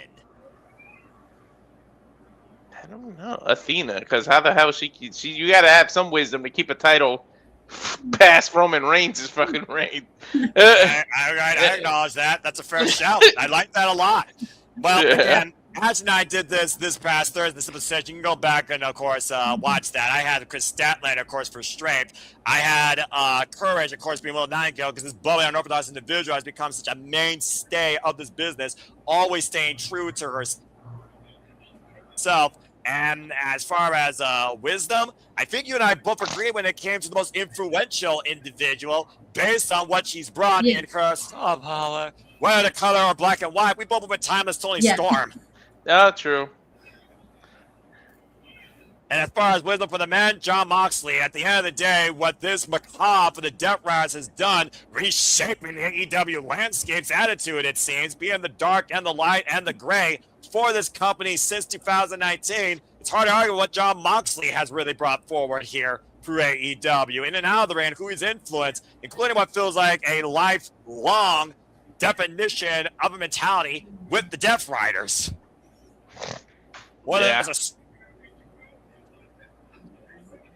As far as strength, though, I mean, again, there's a lot of power in the AEW roster. So, I mean... Yeah, pound for pound, Claudio's one of the strongest. Oh, that's yeah, a fair that's a point. good one. Absolutely. That's a fair point. But I was going with Konosuke because Konosuke is the complete package, it feels like.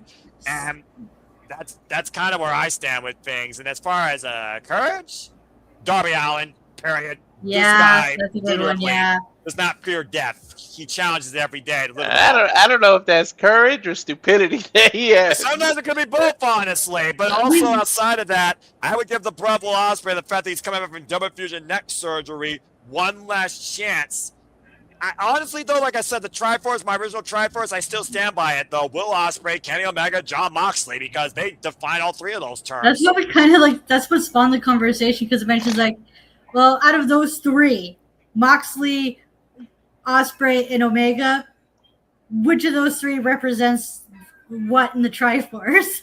And then we got to decide women. We juggled the points kind of, and then we came to an agreement when it comes to those three men. Those three men have defined AEW more than anyone else truly consistently in AEW's existence. The women, though, it's kind of been up and down over the board. At one point, it was the drama. You know who's another? You know who's another good courage for the men? Yeah, please. Adam Copeland, because the courage it took to bet on himself at that age to leave the safety net of WWE and go to AEW and use the last tail end of his career to do that and then reunite with Christian. That takes a lot of courage, and to come back from that damn injury he came back from. So. Yeah. And now he's a tag team champion. One last run with Christian Cage, who's reinvented himself as being an AEW, being everyone's favorite dad. Asshole. My dad's dead. Anyway, all right. Well, good stuff. But overall, let's go from AEW at this point back to the WWE, and let's try and bring that forward. Does WWE have a Triforce that we could actually give these 3 points to? I'll start with you. Strength, courage, wisdom. Do you have your 3 in WWE that demonstrate that? Can't say the New Day. They're all gone. It won't be any of the bookers, I can tell you that much. Definitely for wisdom, for sure, yeah. Wisdom? What's this wisdom you speak of? We got AI for that. Continue. I have no idea who the... You know what? Who's wise? Miz. To last that, you can't last 20 plus years and barely ever got injured. Yeah. For him to last that long, that's courage. Wisdom, I meant to say. I'm about to say wisdom is what you got. So you got courage and strength left. Mrs. Wisdom.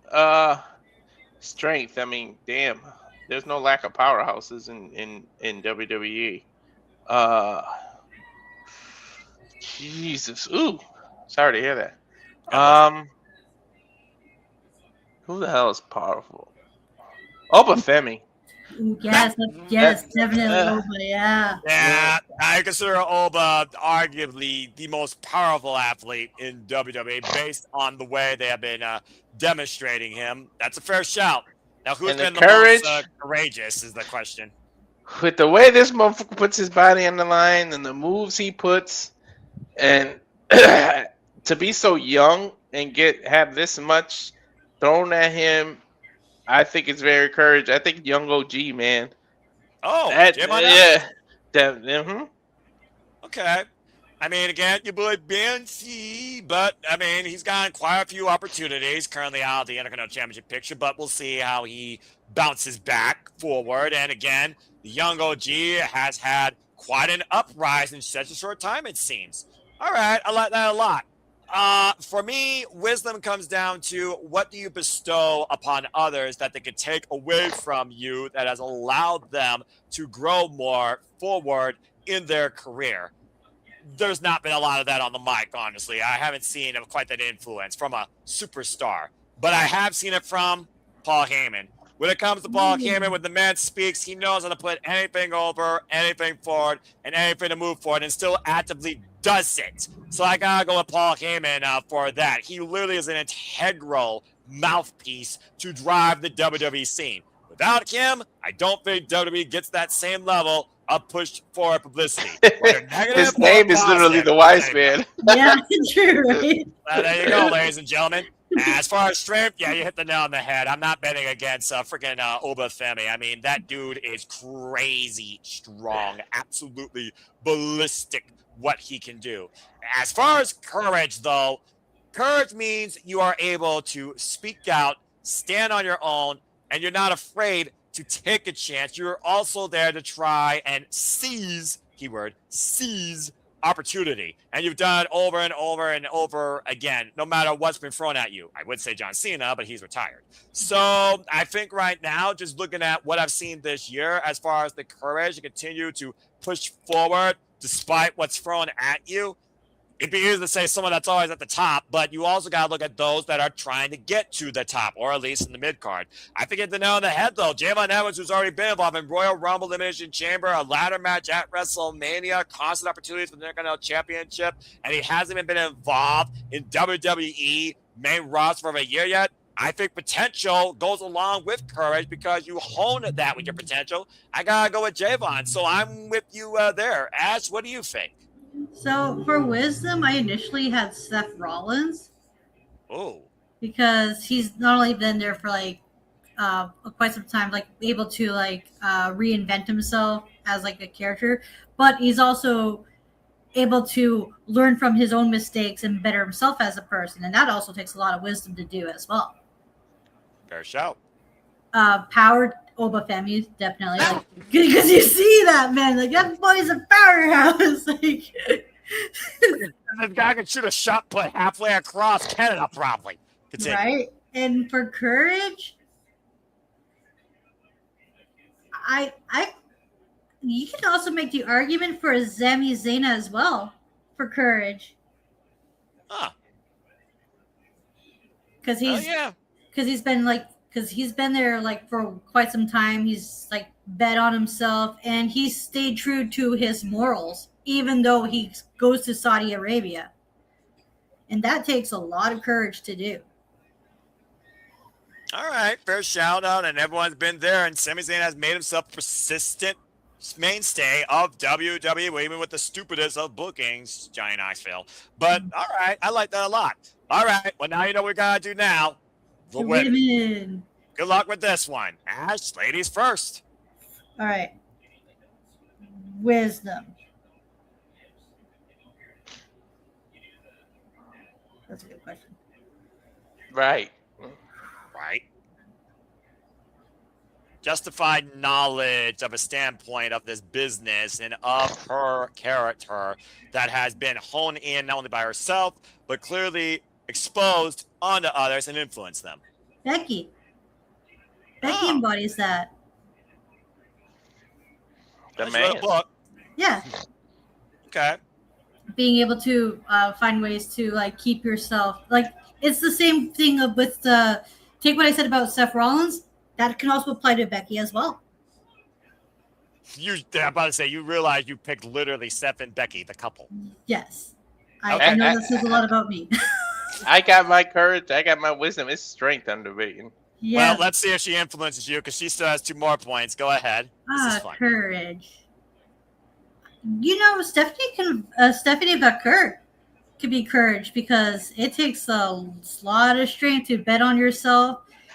And because I'm like, you hear her story of how where she's from, Chile, they didn't have wrestling there, and it took, and also not only that, but also like getting to like a new place, learning a whole new language, learning about yourself as well, redefining who you are, like figuring out you as a person.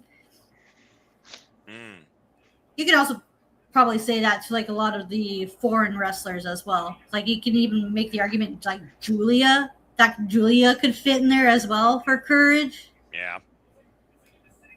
It's one I was thinking about. All right. And one last point. Power.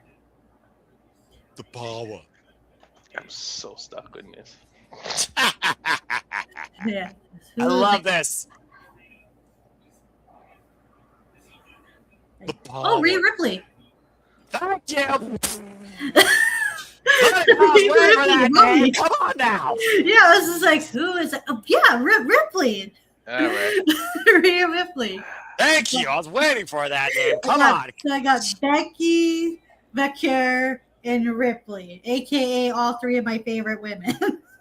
And not just for a certain position, which I'm sure this goober would agree with you with. Yeah, and 2 of them have done it together. All right. I mean this both literally and figuratively. I miss Stephanie Vicker's ass. Boy. You and me both. All right. Well, thank you, Ash. Walter, you're freaking Triforce for the women in WWE. Go ahead. Strength. I'm stuck between 4 people, and I'm trying to eliminate it. I am stuck between Jade Cargill, Jordan Grace, Kylie Armstrong, and Bianca Belair. Because Oh, those that's a four are good some shout, strong yeah. ass. These are all good.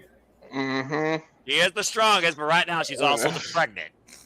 Uh-huh. Jade Cargill. But Okay. Jordan Grace is just as strong. Yeah, Shit, that's both are fair shouts. Gotta say, Fig Mama pumped for a reason. Holla if you hear me. Courage, I think, to come back after so much time off. You never know if you still have it.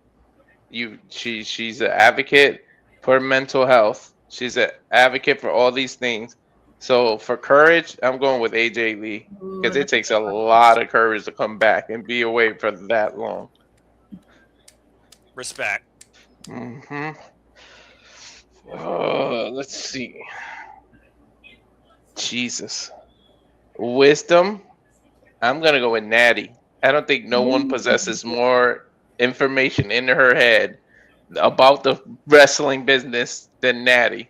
And I think she's forgot more than most people have learned. That's true, yeah. And she's doing very well training down in the dungeon. That's a really good shout, yeah. So, good stuff by both of you, and I will tell you this. You hit two of my points with some of the names you mentioned. When it came to Wisdom, it was Natty from the get-go. Again, I call her a locker room leader for generations for a reason. And now honing in truly into this character that defines what she is. Respect that name, bitch. Natty. Let's get Natty some fucking gold and respect. Already pushing herself against the running star right now in WWE for the women, Kendall Gray. I absolutely love that, but yeah, Natty's definitely the one for Wisdom. As far as strength, again, Rhea Ripley, mommy's always on top. Rhea Ripley, pound for pound, one of the strongest individuals, and I'm not just saying that physically. Seeing her journey morphing from the blonde rugby player into this ultimate badass and everyone's wet dream in a dark red room with Judgment Day, further honing in on her attitude. It definitely, for me, comes down to the strength in more ways than one for Rhea Ripley, who decided to become Rhea Ripley her own way, as much as she said on Steph's story. As far as courage is about standing up for what you believe in and what you do and who you are, no matter what others may figure about what you are or what you do or who you want to be. It's Bailey, who literally came to this as a fan, literally with reports in school when people are like, are you crazy? And a young girl, the last of the four horsemen, to really get that push forward, but then realize, okay, I'm here. The hugger thing's not working. I gotta change. I gotta be something different. Going to business for herself, honestly becoming the woman of the pandemic, as much sadness as that is, and literally redefining that character back to a state of familiarity to become a hybrid of the hugger in this role model stage where she is such an influence, not only in that locker room, but women's wrestling in general. If you look at her Lone Stone tours, Bailey is the embodiment of empowerment for a woman in this wrestling business, in my opinion, from all walks and forms of life. So that's my Triforce. I got Bailey, Rhea, and Natty. And honestly, if I was starting a wrestling company, that's the three I would start with. Fair shout, yeah. Kendall Gray has an honorable mention because Kendall Gray has all the tools to become the Kurt Angle of the women's wrestling business if WWE actually respects grapplers. For Wisdom, I was also going to say Io Sky as well. Genius of the Sky, of course. I couldn't give it to anybody but Natty because you don't last this long in the company without having Wisdom. That's a really good point. And I mean the name Heart coming from this dude, it's in her DNA. Mm-hmm. Yeah, and again, for some people, wrestling is in their DNA, whether you're a worker, commentator, spectator, reporter, reviewer. And of course, most of these fans apply to Aaron Riff. So for those that are watching the NoDQ Gals YouTube channel, say, yeah, it's NoDQ. Subscribe today at NoDQ.com. Follow them on the X and subscribe today to Super Studios, also on the X at SR Studios 24. We not only do this on a weekly basis, sometimes with me in the hot seat, other times the usual host, the regular wrestling JJ Williams in the hot seat. He'll be here shortly. So stay tuned for more on that as we do this every week, Saturday night, 11 p.m. Eastern Standard Time. If JJ wants to play this game, then you better get in here before that clock hits its time to actually try and get your sense in. Otherwise, you do this on your own special shenanigans because I'm the host tonight, player. That being said, thank you. This is what I do all the time. I am a simple man, lifelong fan of professional wrestling. Damn it. And you are awesome. And all of you are awesome. And I would love to hear y'all's thoughts. Who demonstrates the most courage, strength, wisdom? Those names, apply them to each point. We're men and women in WWE, in AEW, in your favorite wrestling company. Because those three tools, those three traits embody so much for individuals to be encouraged by and to be carried forward through, whether inadvertently or whether alongside them as a tag team or mentorship capacity. That has defined so many people in the professional wrestling business and fans alike too. So again, I hope you all enjoyed this little fun segment I came up with on behalf of Ash and I from our simple session. If you want to see more of this stuff, stay tuned to see what's ahead. With that in mind, we're going to take another commercial break, and now it's open mic night. So anybody can say anything that's on their mind for any company or anything wrestling, and that includes you all in the chat, as you now will be acknowledged and dictate the conversation after this commercial break, when we return to the last part of the Saturday Shenanigans. See you shortly. And now for a taste of things to come.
And as always, here at the Super Level Studios, for those that are tuning in for the first time, here at SRS, we truly encompass, embrace, celebrate, engage, pontificate, analyze, criticize, and react to all the wrestling. And of course, your opinions matter too. But as always, I like to encourage, respect one another, support each other, protect your mentality too, treasure your families, and just your life and enjoy professional wrestling.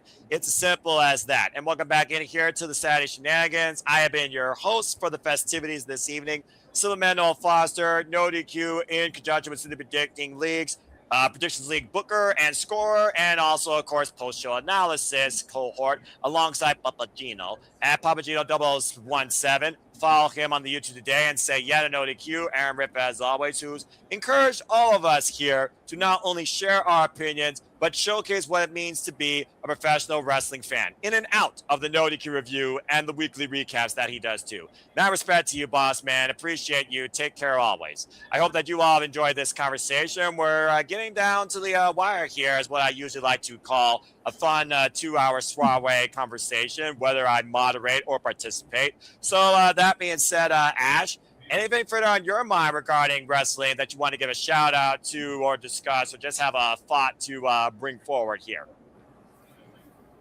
Can we talk about the Stardom? All right. All right.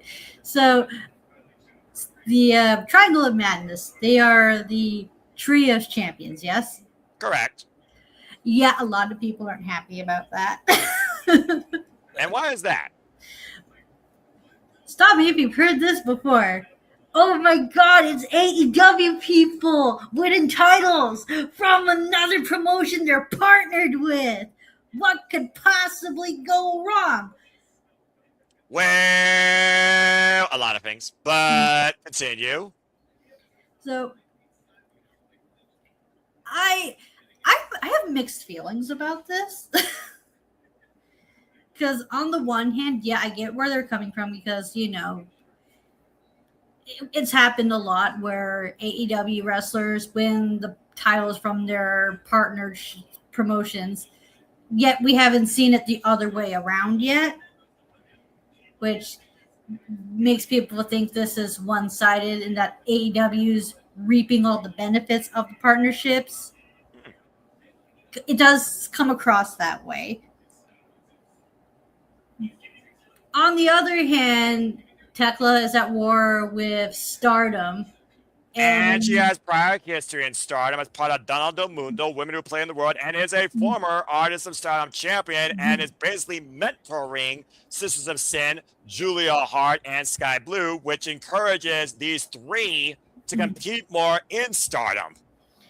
And that's the point I was going to get at, is that with those three in Stardom, they're going to be featured quite a bit on Stardom, adds to the story of Tekla versus Stardom.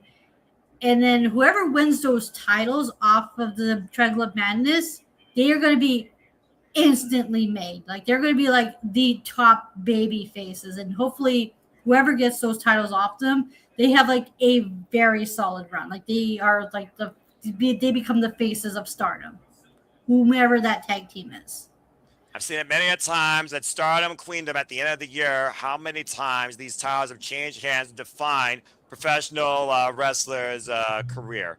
But that being said, like I said, when it comes to Julia's influence on Tekla, when they used to be an ice ribbon, and of course she came over, this Austrian badass, this punk rocker, this artist, of course, has her own gallery in New York, and has done so much in literally 1 year and 3 months since being here in America at AEW. It's quite tremendous, and I do think there's a certain dynamic that Tekla, Julia Hart, and Sky Blue bring the best out of each other as equals. I've already seen the Sisters of Sin, of course, Sky Blue and Julia Hart involved in Pro Wrestling Eve in tag team action against Pro Wrestling Eve champions. Sky Blue just beat a former Pro Wrestling Eve standout in Sammy J. You all know her as Emerson J. And she's looking to head back there, of course, to go after more gold. And now we have Tekla here with more gold and going after, of course, not only more in Stardom, but obviously looking to continue to hold control here in AEW Women's Division, where she's been the mainstay champion since January.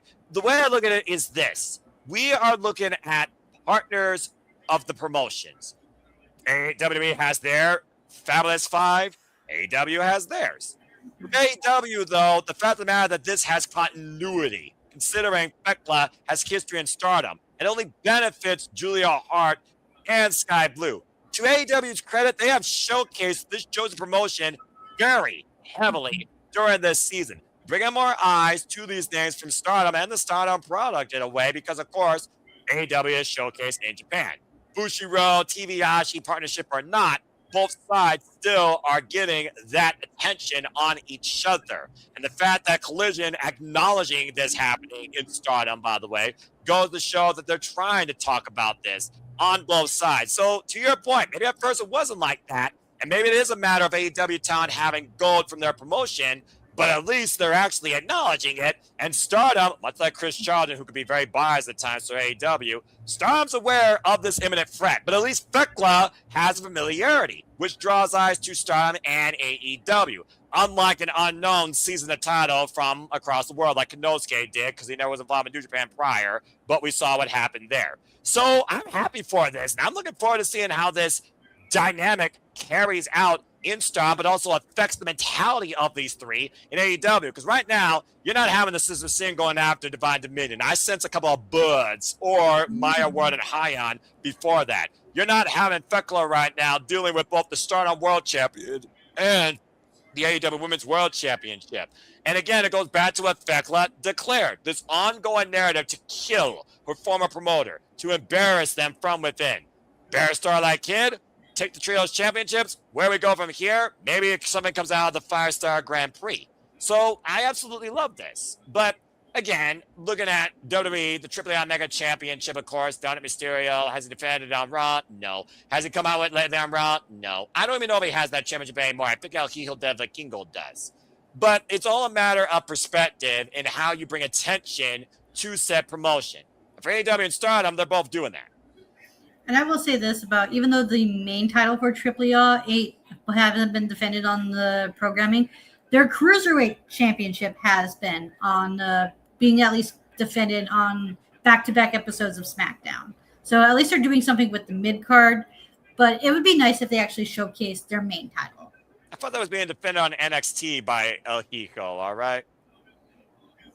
I haven't been keeping up with NXT, so Well, that's fair. I mean, I I don't keep up with I anything. stand corrected on that front. If it has been defended on NXT, then awesome. Yeah. And I don't need to say A at the end of a sentence or bro at the end of a sentence just to sound like somebody, but I do see, of course, what he's referring to there. Sometimes you just go on a bit of pontification and you just see what people carry through with it. Bro. You're funny, UT. I got you. All right. Well, that being said, again, I'm curious to see what happens at Stardom for the 5-Star Grand Prix, Triangle Madness influence, and how it affects the AEW Women's World Championship scene and the tag team scene. But like I said, Sky Blue, she already declared she's going to Pro Wrestling Eve in August. For those that don't know, that's the all-women promotion in the UK. And I highly encourage you to go watch it on YouTube at Pro Wrestling Eve YouTube channel. Dan Reed, Will Ospreay, Jetta, and Emily, they do a lot of great work there. And so does Nina Samuels, who I believe is pregnant. But yeah, again, there's not much more to say besides that. So as we get down to the wire here, someone, I guess, wants to join the conversation real quick. So I'll go ahead and let him take things over here for a little bit because, like I said, you already pissed me off. You only got 10 minutes left. Let's go ahead and see what JJ has to say. Please welcome in the original moderator, Shenanigans, host of Renegade of Wrestling, JJ Williams. JJ, how are you? Why did Ash piss you off? Go look back. I made a very naughty joke. When don't Anyway. you? It depends on the context, and also depends whether or not you're actually the one hosting. Me, I have a very short leash for tolerance. Anyway, JJ, go ahead. How are you, my friend? Good to see you. I'm tired. Yeah, what else is new? That's the story of my life. I live tired. Somehow I still operate with all of you. Continue. That's it, really. Like, I'm tired. I'm sorry for being here so freaking late. You know, It's all it good. just kind of is what it is. Indeed, sometimes. But you know, I wanted to get here as quick as I could because I heard y'all playing a cool little game, and I wanted to get in on it. And, you know. All right. Fine. I'll what's let you do it. what's the concept of this game, sir?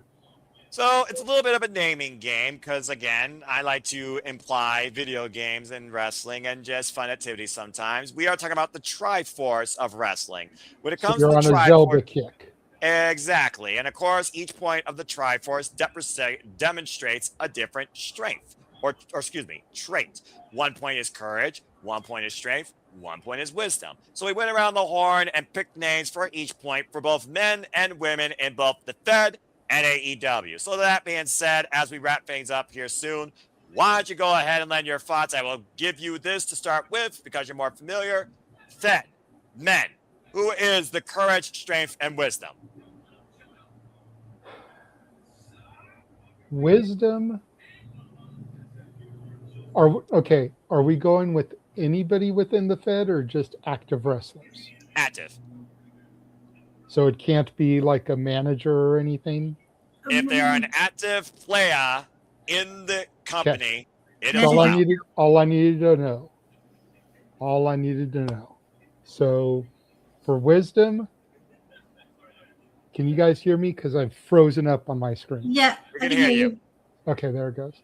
For wisdom, I'm going Paul Heyman. That's what we all said.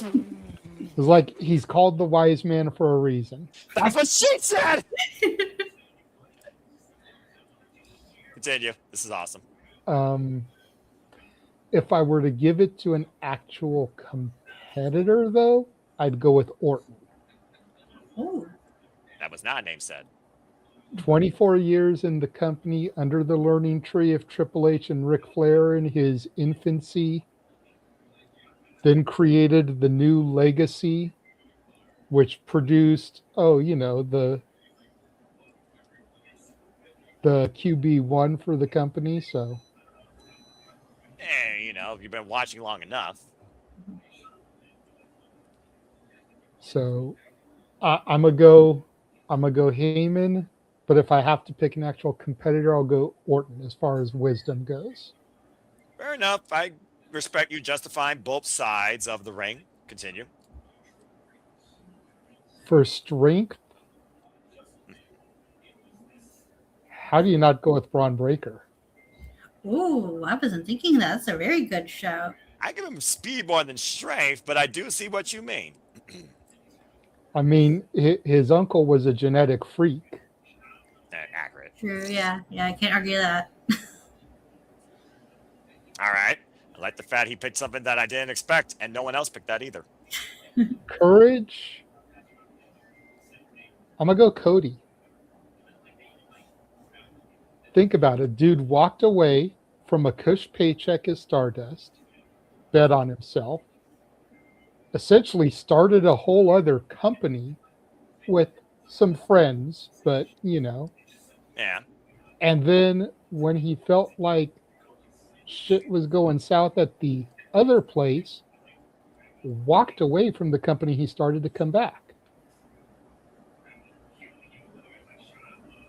All right. That's very fair. I do like that a lot. Continue. Yeah, you know, it was funny. I was initially going to say Cody Rhodes for my pick for Courage, but then I went with I went with someone else instead. Yeah, I think Walter again went your boy Bouncy. Just hearing Ash say that she considered Cody shocks me because I know she can't stand it. Well, for the same reasons you mentioned, left the company, bet on himself, came back, even though he was very comfortable elsewhere. Yeah. Yeah, but again, Courage, again, you can almost apply that to anybody that did either come in here or left and came back, much like Delta from Australia, Zarya, who is the NXT Women's North American Champion. Potential is definitely there with the fact she is finally standing out as herself, and so far has successfully defended the NXT Women's North American Championship. But right now, I guess we're just leaving it to the main roster because, again, there is that level of experience and recognition. But I appreciate the outlook, of course, by the chat as well. But now that being said, you picked your men. Now the women. All right. So this is where I kind of came in and hearing you guys chat was the Fed women. So as far as wisdom, I was torn between two. And y'all pretty much glorified Natty, as well you should. Duh. The other one I was thinking about, honestly, for this one was Bailey. Because of her lodestone camps, because of the fact that she's trying to get the next generation ready, you know, because of the fact that for whatever reason, they're not pushing her the way they push the other horsewomen. So she's being mama bear. You know, so I'm very torn there between Natty and Bailey, but since everybody praised my future wifey, you know, I'll go ahead and I'll give Bailey her flowers here in this one. All right. For strength, Walter listed like all the people, but I'm going to go with the woman who, while still out of action, going on about a year and a half at this point, is the roughest, the toughest, the strongest, the one who put the EST in WrestleMania. Going Bianca. All right. Because when you look at her frame, you don't expect her to be that strong. When you look at a Jordan Grace and her build and her frame, you expect her to be strong. To your point, she's called Thick Mama Pump for a reason. You know, but you look at someone as tiny as Bianca, and you don't expect her to have that strength. So the deceptiveness is why I'm giving her the edge there. Don't judge a book by its cover. It's fair. And your last point. For courage, I'm surprised I didn't hear anybody say this one. I've got 3 words for you. proceed with caution. Naomi! Yeah, that's a good shout. Yeah. Again, much like I said for Cody, Funkadactyl reinvented herself as a competitor, walked out on the company with the boss, bet on herself, ran the Impact Knockouts division for a year and a half, almost 2 years, came back, picked up right where she left off, won Money in the Bank, great cash in, and then found out she was pregnant and had to leave everything high and dry to go start a family. Fair. That's fair. All right. Well, great job with the Feds Triforce. And again, folks, you can go back and find out which one gives you the greatest tribute to beat Lord Gandalf if you choose to face him without the Master Sword. That's entirely up to you, whether it's in Breath of the Wild, Ocarina of Time, or the remake, I believe, of what was the last one they just it was Ocarina of Time that was the remake that they did, because prior to that there was Wind Waker and then some other own games, etc. Again, not a video game podcast. You can go look at Pop Culture Paragon maybe for more of that. But that being said, JJ, your AEW Triforce for the men and women, why don't you go ahead and start off more with the women on that side? This is going to be the toughest one for me.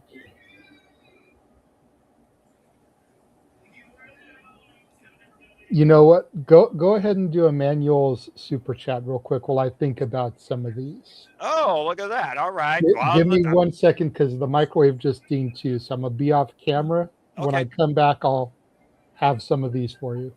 Okay, absolutely. I love that. And thank you to Emmanuel. Emmanuel with a $5 super chat. Keeping the conversation going here.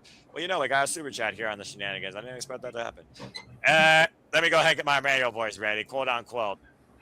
Man, I miss the days when they reversed the call due to not listening to the referees saying to stop.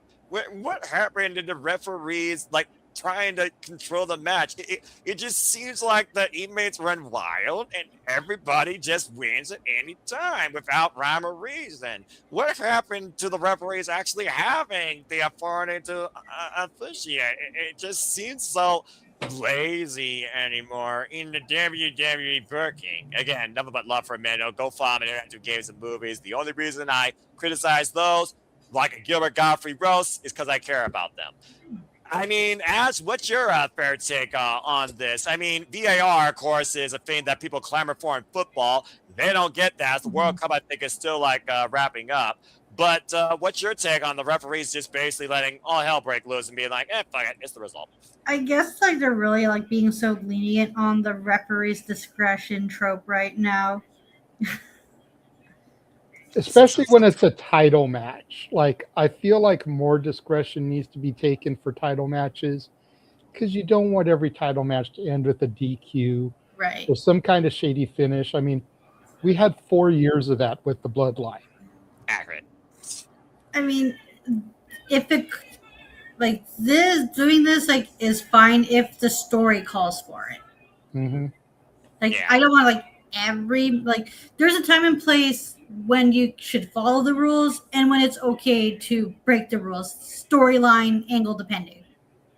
Yeah. And then there's the aftermath where an opponent goes so far to continually assault their defeated opponent that the referees don't do nothing, and you think security and the officials are actually going to try and get involved and stop it from happening, and don't, and the decision stands. It just feels like to me like, okay, what's the point of having any sort of officiating over, here's the winner, and at the end of the day, they're still an a-hole. And you still consider them the winner when they really shouldn't be. I think that's also another thing that he's pointing out as well. Not just like, the leniency during a match, but after too, especially when it comes to an aftermath against the defeated, unable to defend themselves.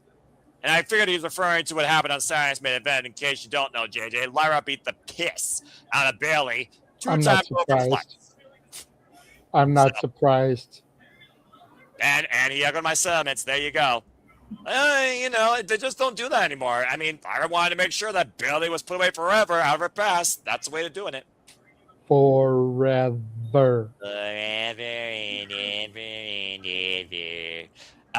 That being said, thank you, Emmanuel, for that super chat discussion. At the end of the day, let hell run loose, even in the Madison Square Garden. New York's used to riots anyway, so, you know, it was a contained This riot. is accurate. Well, yeah, this is accurate. And I that's was not going an to say insult, LA is more used to it, but you know. I just know based on context. I've never been to both places. And now returning back, thank you, and let's get our super chat. Thank you, Emmanuel. JJ, you're a Triforce for AEW, starting with the women. Go ahead, good sir. All right, so strength. I don't think this will surprise anybody, especially knowing my love for her. She is called the Babe with the Power. There it is. Yeah. I'm going for my future baby mama, Willow Nightingale. That's what Noah and I said too for strength. Strength and or courage. I was juggling with the two. But continue. For wisdom, I'm torn between two. Serena Deeb and Thunder Rosa. Oh, Thunder Rosa, that's a good show. We didn't think that. I mean, she does offer a ton of veteran experience. Former MMA fighter turned wrestler, literally ran her own promotion. So there you go. I was going to say the running of her own promotion, which sadly Mission Pro has since folded, but the fact that she ran it for as long as she did, you know, Ren Sinclair, Roxanne Perez, Izzy Moreno, Maya World, all people that have come through her doors that she's helped mentor along the way, who are now on our television screens on a regular basis. You know, really torn between those two as far as the knowledge portion, the wisdom. Fair enough. As far as courage, and it goes back to my pick for the Fed, I'm going with Mercedes.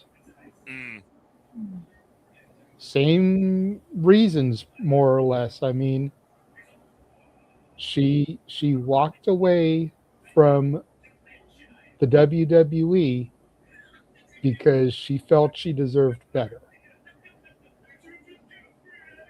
And whether I like her or don't, and everybody knows that I don't. Oh, yeah. You can't deny that she has done at least as good as, if not better than, what she was doing in WWE. Many would say better, considering her success rate outside the Fed across the entire worldwide wrestling scene. And how much of that is her stipulations for going to these promotions? How much of that is what the promotions are willing to give her? You know, that remains to be seen. I mean, when bands play a venue, they have their little list of what they must have to play a concert at that venue. How do we know that Mercedes doesn't have one of these? Oh, if Rev Pro wants to book me, I need this, this, this, this, and this. You will never know. Exactly. So we don't know if it's stipulations laid down by Mercedes herself or what the promotions are willing to give her. Yeah. That withstanding, though, like I said, you can argue whether she's done as good as, because her star and her stock could have very easily fallen leaving WWE. And it's at least at the same level, you know, as it was. Again, some would argue it's higher. Some would argue it's at the same. Let them have that fight. Yeah. Don't start fires that you know you don't necessarily need to leave a spark with, or you don't want to extinguish. And that includes those in and out of the internet. That being said, thank you, JJ. Tremendous Triforces across both the big company scenes, that it seems, as we get ready to wrap up the Shenanigans. Got to do the men for AEW. Oh, I'm sorry. I forgot about the men, because usually we like men and women. Go ahead. So for courage, I'm going with the best bout machine. Kenny Omega. Yeah, that's what we went with too, right? because the Second chance. diverticulitis and everything, you know.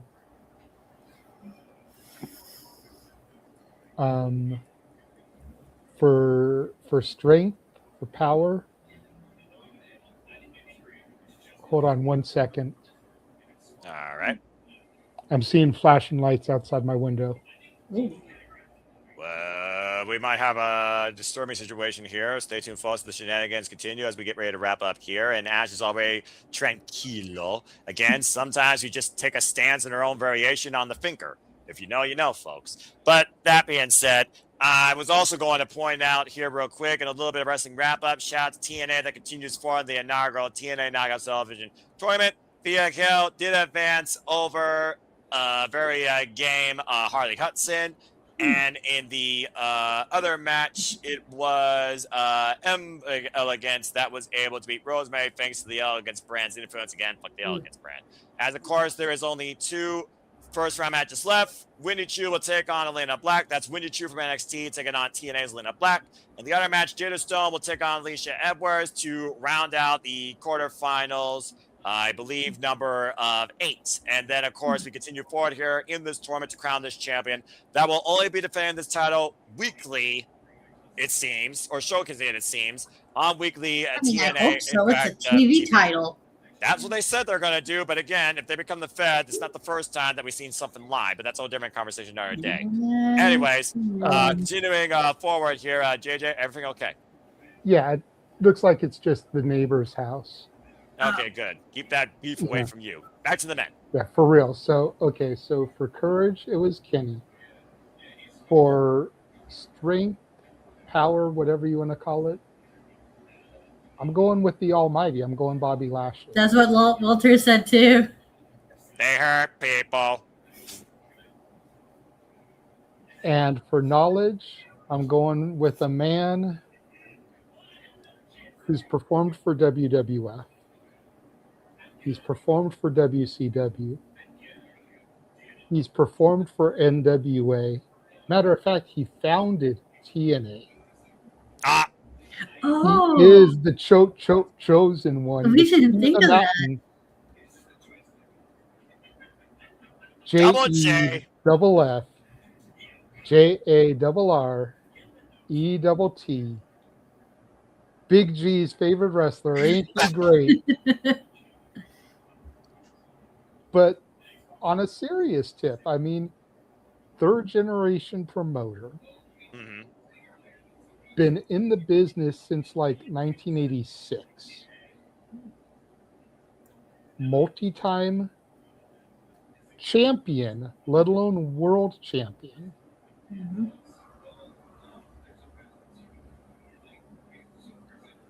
Yeah, that's a very good shout. None of us thought of Double J. That's a good shout. Which surprises me, considering the whole dark side the last 2 weeks was Jeff Jarrett. Yes, the season premiere was a 2-hour premiere last week, and then this week, part 3 was an hour. Yeah, I heard of that. You know, I don't watch the dark side. I only look towards the brighter side of things, but that makes sense. This wasn't as dark as Dark Side generally is. A lot of people were complaining that it was a fluff piece on Jarrett. Mm-hmm. But I think it was a really good 3-hour story, you know, just like Gilligan's Island, a 3-hour story. The only 3-hour story I could ever recall seeing was Scarface, but that's a different conversation for another day. Anyway. That was a good 3-hour story, too. Yeah, damn right it was. And great video game. And hello to my little friend. You want to go to war? Okay, I'm thinking of war. Anyway, thank you, JJ. And thank you, everybody, for tuning in as we wrap up things here. So there you have it. That has been our discussion on who exhibits strength, wisdom, and courage across AEW and WWE for the men and the women of professional wrestling. Have any of these been the same thoughts as you? Do any of these names echo towards you? In any of those traits, whether in a WWE Create a Superstar video game. But nonetheless, I hope that y'all enjoyed the conversation and the impromptu shenanigans. Before we conclude, we're going to run the watch-along trailer one more time to let you know what's ahead.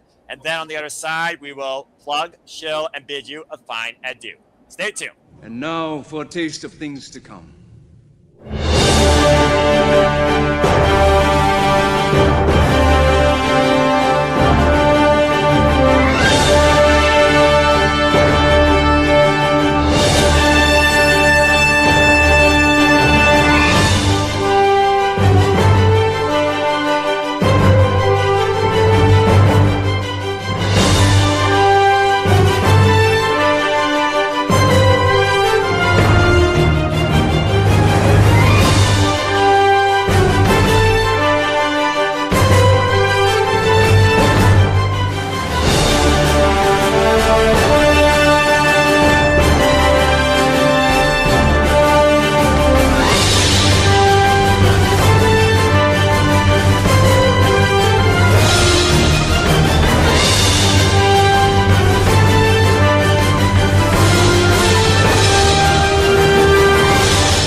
Always a fan of the classics, Habanero.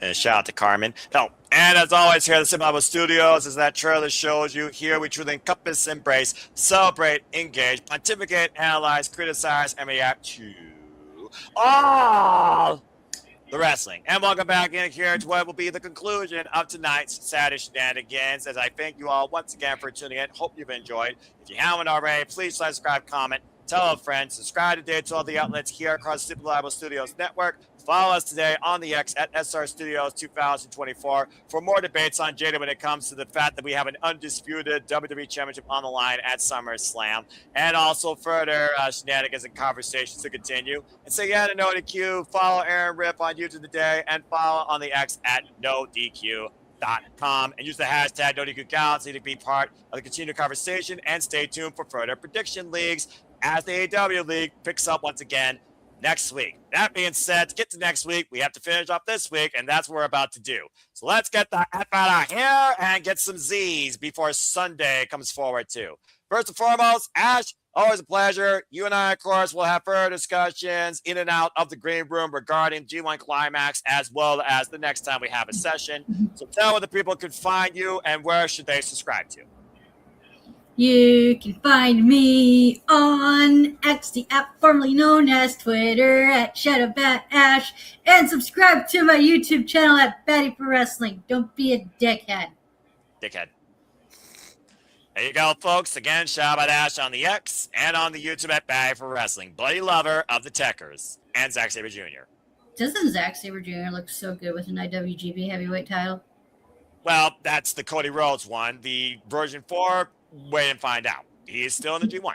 And he's currently right now on a good run. Gotta watch today's and watch the tomorrow coming up. Thank you, Ash. Look out for G1 coverage. Oh, yeah. There's going to be more of that and backbreaker breakdowns to come, folks. I assure you. Thank you for those, by the way, that tuned into our opening day last weekend. Kanosuke Yosuji stole the night, as well as Saitama Jr. and Shota Umino.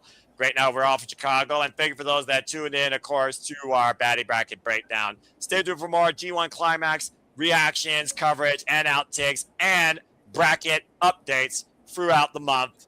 Date and time to be determined exclusively at Batty for Wrestling and the Sylvans brand. Thank you, Ash. Recovery to Shota Umino. Come back soon. Get what's rightfully yours, that Globo title. Bring it back to where it belongs. Well, yeah, and right now, good luck to everybody dealing with Gabe Kidd, who this year is going through without injury. We'll see how far and how much dangerous he is. All right, and what the hell? There's a debate for you, Noah, to be a master soundtrack or a Sonic soundtrack. Nothing outbeats a Sonic soundtrack in my life.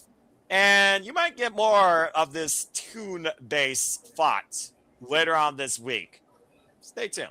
I'm not going to do very well, but I'll have fun trying. I expect you to do adequate. JJ, always a pleasure, even towards the tail end. Again, this is the money you're trying to make to get through life and take care of priorities of our passions. Nothing but love to you. Go ahead and shield your stuff, man, and where can people connect and find you? I leave you to the buttons. Well, good sir, you can find me on Instagram at the Renegade JJ Williams, on YouTube Casa D18 Studios, X is Casa D18 Studio, no S at the end. Isn't that such a fantastic graphic, Noah?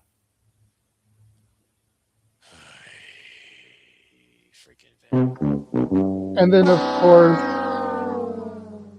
make sure you're following us at the Simply Reliable Studios at SR Studios 2024 on X, where we're broadcasting now, where we broadcast some of our watch-alongs, where we make all of our big announcements. Go back in the archives and check out the interview we did this week with the Bionic Baddie, Kiera Hogan. Make sure you tune in this coming week, as we will be having the Babushka Baron, Jeffrey John, on the show. And then the week after that, we got the former Joe Gacy coming on.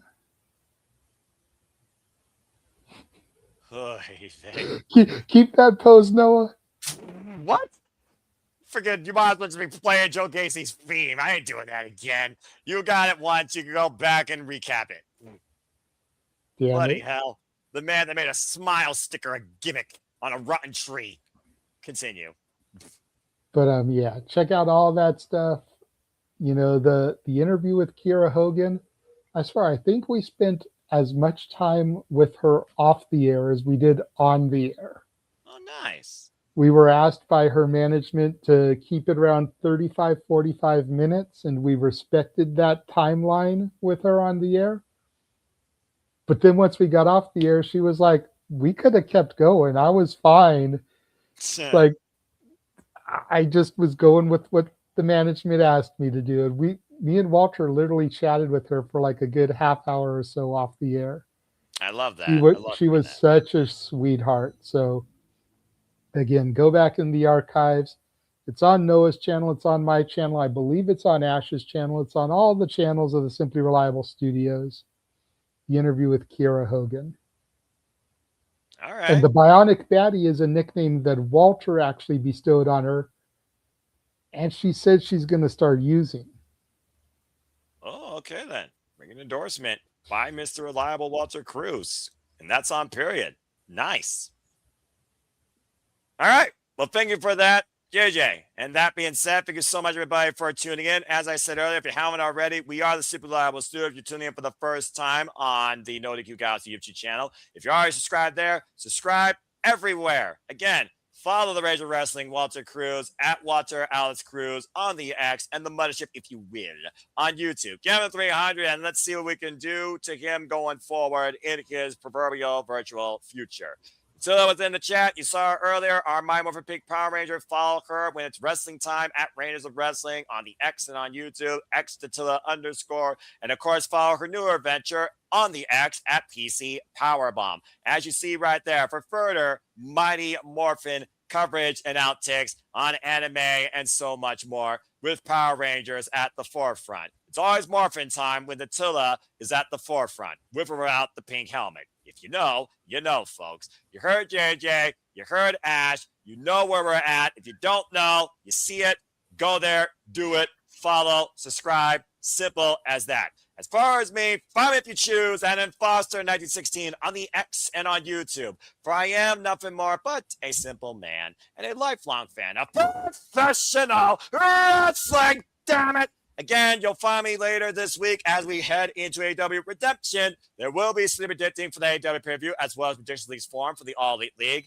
And, of course, our live watch-along coverage this coming weekend with Prediction League Breakdown to follow with me and Papagino. Of course, following this weekend's coverage of this All Elite pay-per-view. And, again, there might be something else in store for you, too, with me and the Bat. Stay tuned for more on that, exclusively at the Silverman's brand and at Batty for Wrestling. And as always, I'll leave you with an impact. This Thursday night, we continue covering the Knockouts Television Championship Tournament, where this week will be the concluding opening rounds. Elena Black takes on Winnie Chu as Alicia Edwards takes on The Spark, Jada Stone. Who rounds out the field of 8? Stay tuned. JJ, I see your hand. What you got to say real quick? Who won the match that Thea was involved in? Harley Hudson lost against Via Hale. Via Hale has advanced. Yes. She's in the quarterfinals. Yes. Yeah, I knew this man was going to be happy. And she will be taking on Indy Hartwell in her quarterfinal match. Crap. So good luck to both. And good luck to everybody still. Indy's winning. And she better. I need to see an impressive win. I'm just saying. But again, congratulations. Why she's got her moment the first time she crossed the line. Yeah, I'm just happy that she advanced. I told you we needed somebody from NXT to move on, get into the quarterfinals. I didn't expect her to move past that, but at least she qualified. Yay me. Go Thea. He's always going to support that young Thea Hill. Damn right. All right, fair enough. I respect that commitment. I respect everyone's commitment that's continued to tune in here, as I want to remind you and encourage you that there are no winners, there are no losers, there are no betters, just fans' opinions for this passion we all share. So at the end of the day, folks, support one another, respect each other, protect your mentality too, to rescue your families and just your life. And if you're for wrestling, it's truly as simple as that. But with that being said, thank you so much for tuning in. Please like, subscribe, comment, and tell a friend. Hit the bells, video goes live on demand on any of the outlets here in and out of the studios and the No DQ Galaxy YouTube channel. And hit that subscribe button, because I assure you, the content, the creativity, the conversation, the passion, the insanity, sometimes towards the expense of my dignity, is not going to let up anytime soon. But what will let up now is my voice as I bid you all a fine adieu. For Ash, for Walter, for JJ, and for all of you, I am the Cement Noel Foster. Thank you all once again. And until next time, we are on YouTube in your feed or on your X, maybe on your phone screen. Make a pause and impact in life. Have a good night, and thank you for tuning in once again to another rousing edition of the Saturday Shenanigans. Have a good night, folks, and we'll see you next time here in and out of the Simply Reliable Studios. Take care. Noah, cut the fucking feed. With pleasure.